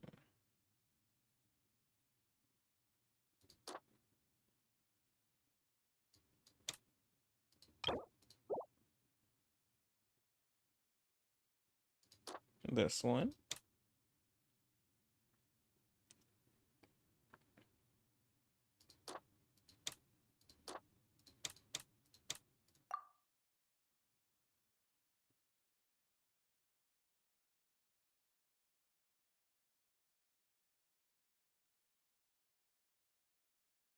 It's way too sunny out here. I think that one.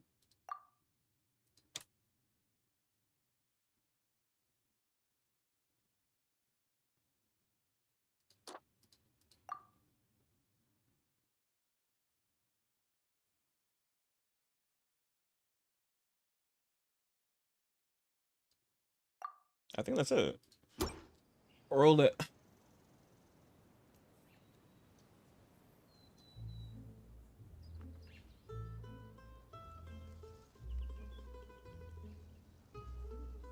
Come on, strolling on in. It's burning out. It's really sunny, not burning. Now we got her parasol already. Oh, I missed something though.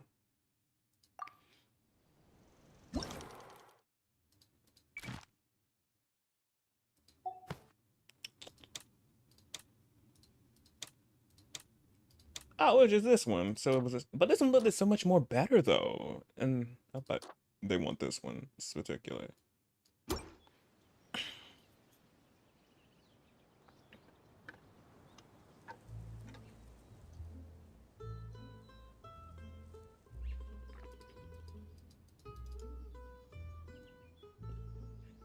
No way you can skip it though. It just go. It won't. It just goes automatically.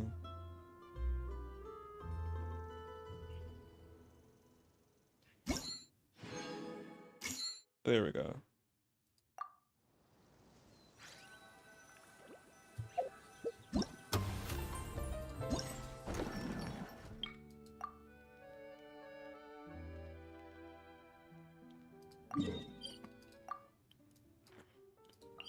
Oh, good thing's right next to a teleporter.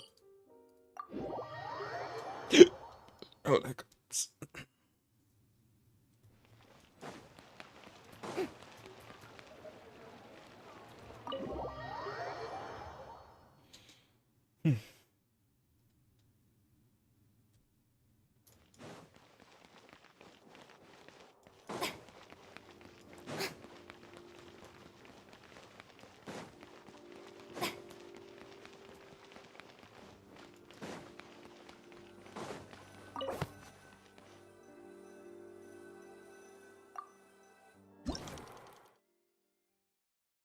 Oh, balls. Okay.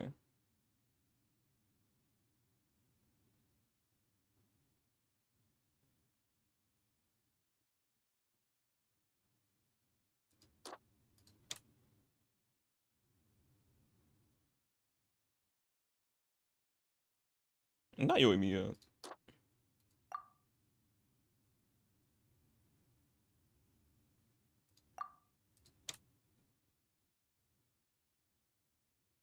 Oh yeah, that mystery.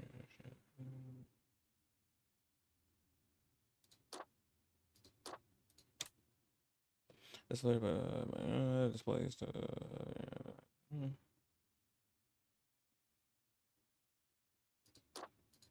Oh wait.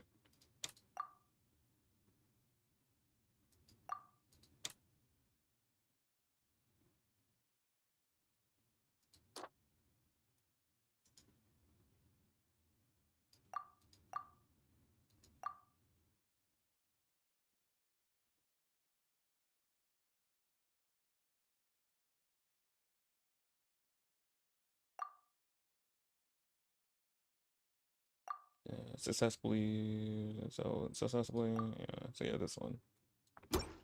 Let's see. The Palais Mermonia's idea of crisis awareness defies words.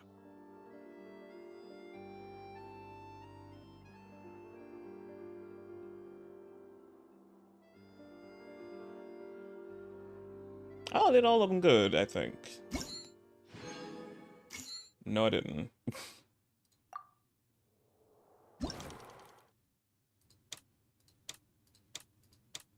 What I missed?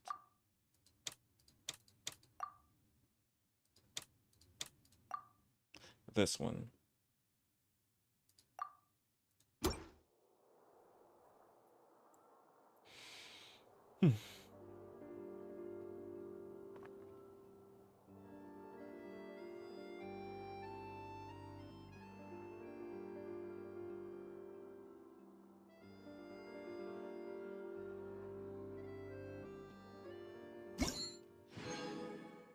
There we go.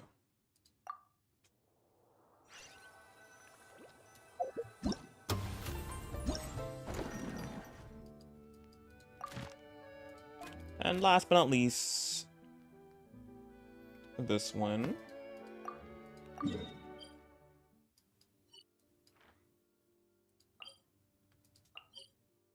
Why does one have a waypoint? Well, it is a little bit closer to that one, but still.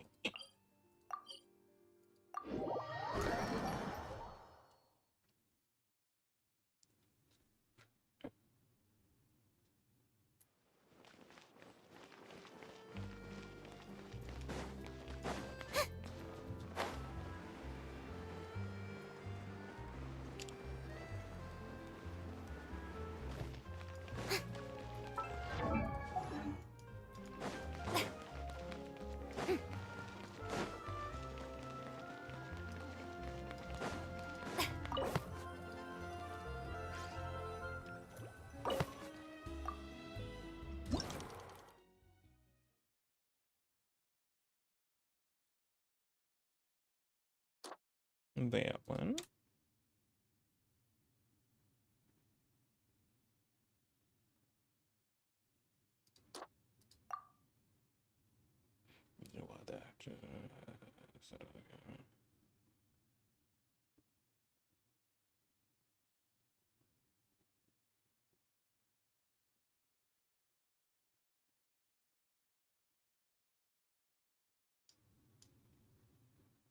I think there was a type of.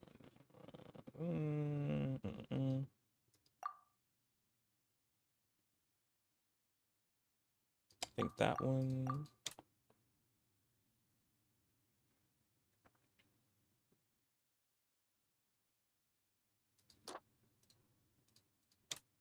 Show how that just.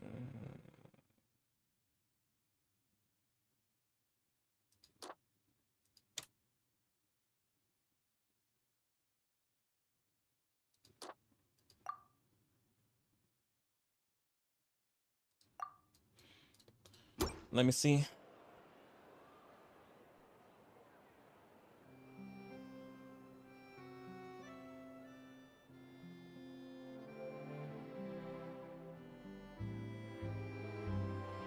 Oh, I messed up this one.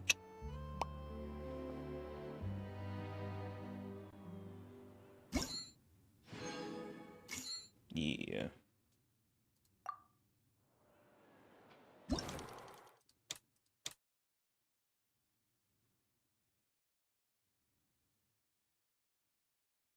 Scenery Fontaine. Yeah, it was this one.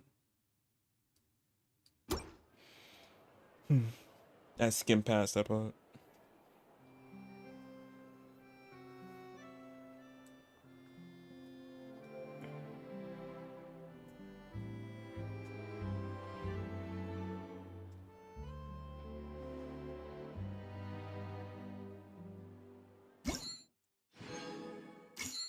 There we go.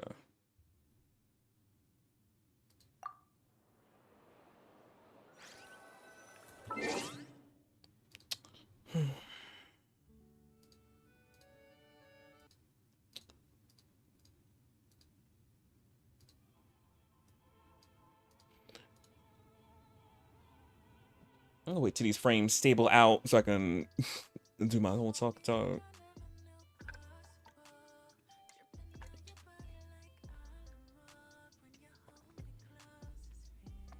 I'm almost done frames. I'm almost done. I can get off.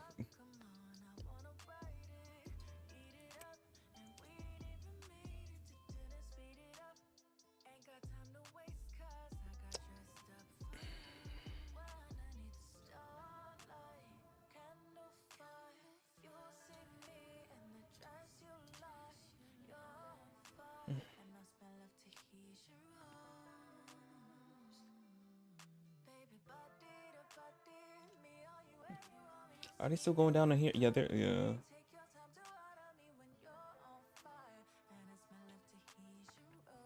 Yeah, they're not even going up.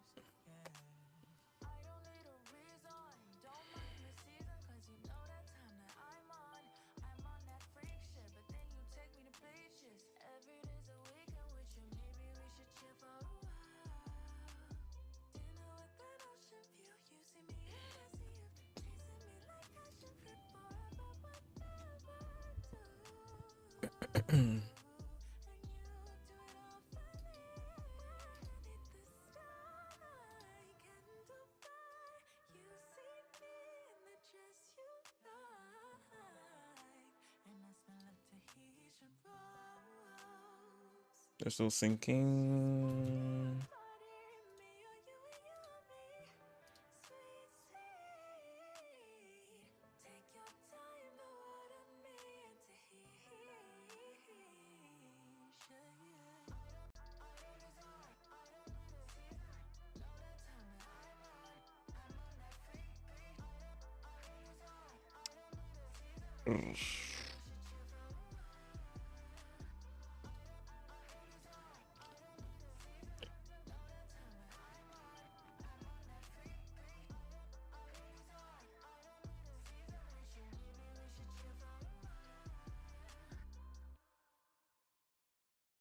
Hey Florida drivers, the holiday season is upon us.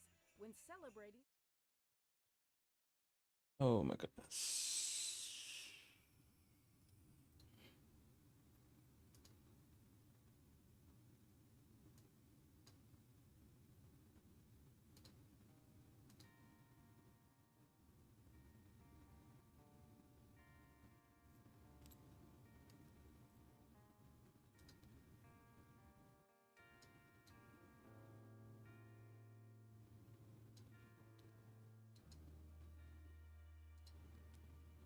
It's still down.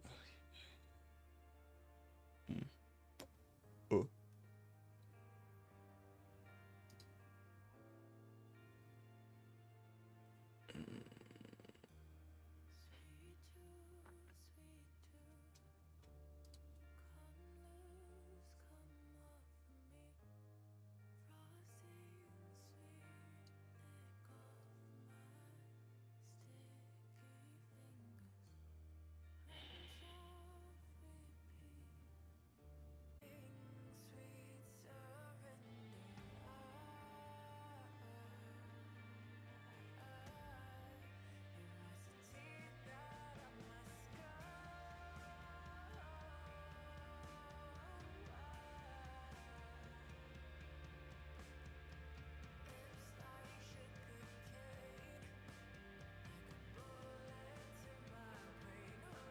Okay, I should be back up.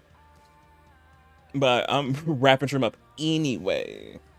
Because I already finished doing all my stuff. Oh, wait. It's going back down. Damn.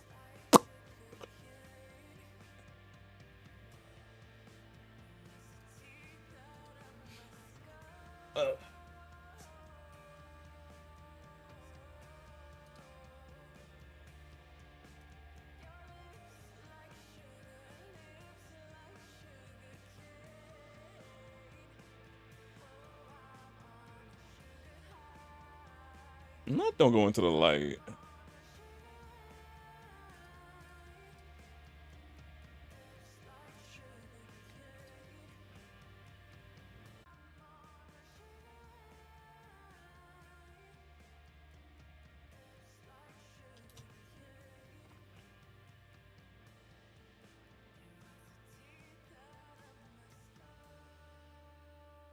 Okay, there we go. Yeah, I know people on YouTube who were watching. I had to cut the stream from YouTube a little bit, the multi thing, so it could focus on the Twitch. A whole lot towards the end because we were doing good in the beginning, and then it started to die, and now it's going in and out for some reason. But I'm trying to figure it out when I get off. But yeah, but tomorrow for Friday or as I call it, you already know, Fun Friday, I'll be back with Glitchy Poo playing Uno and probably DVD, because did they say part? I'm gonna see DVD or I'm about to say DVD or Party Animals.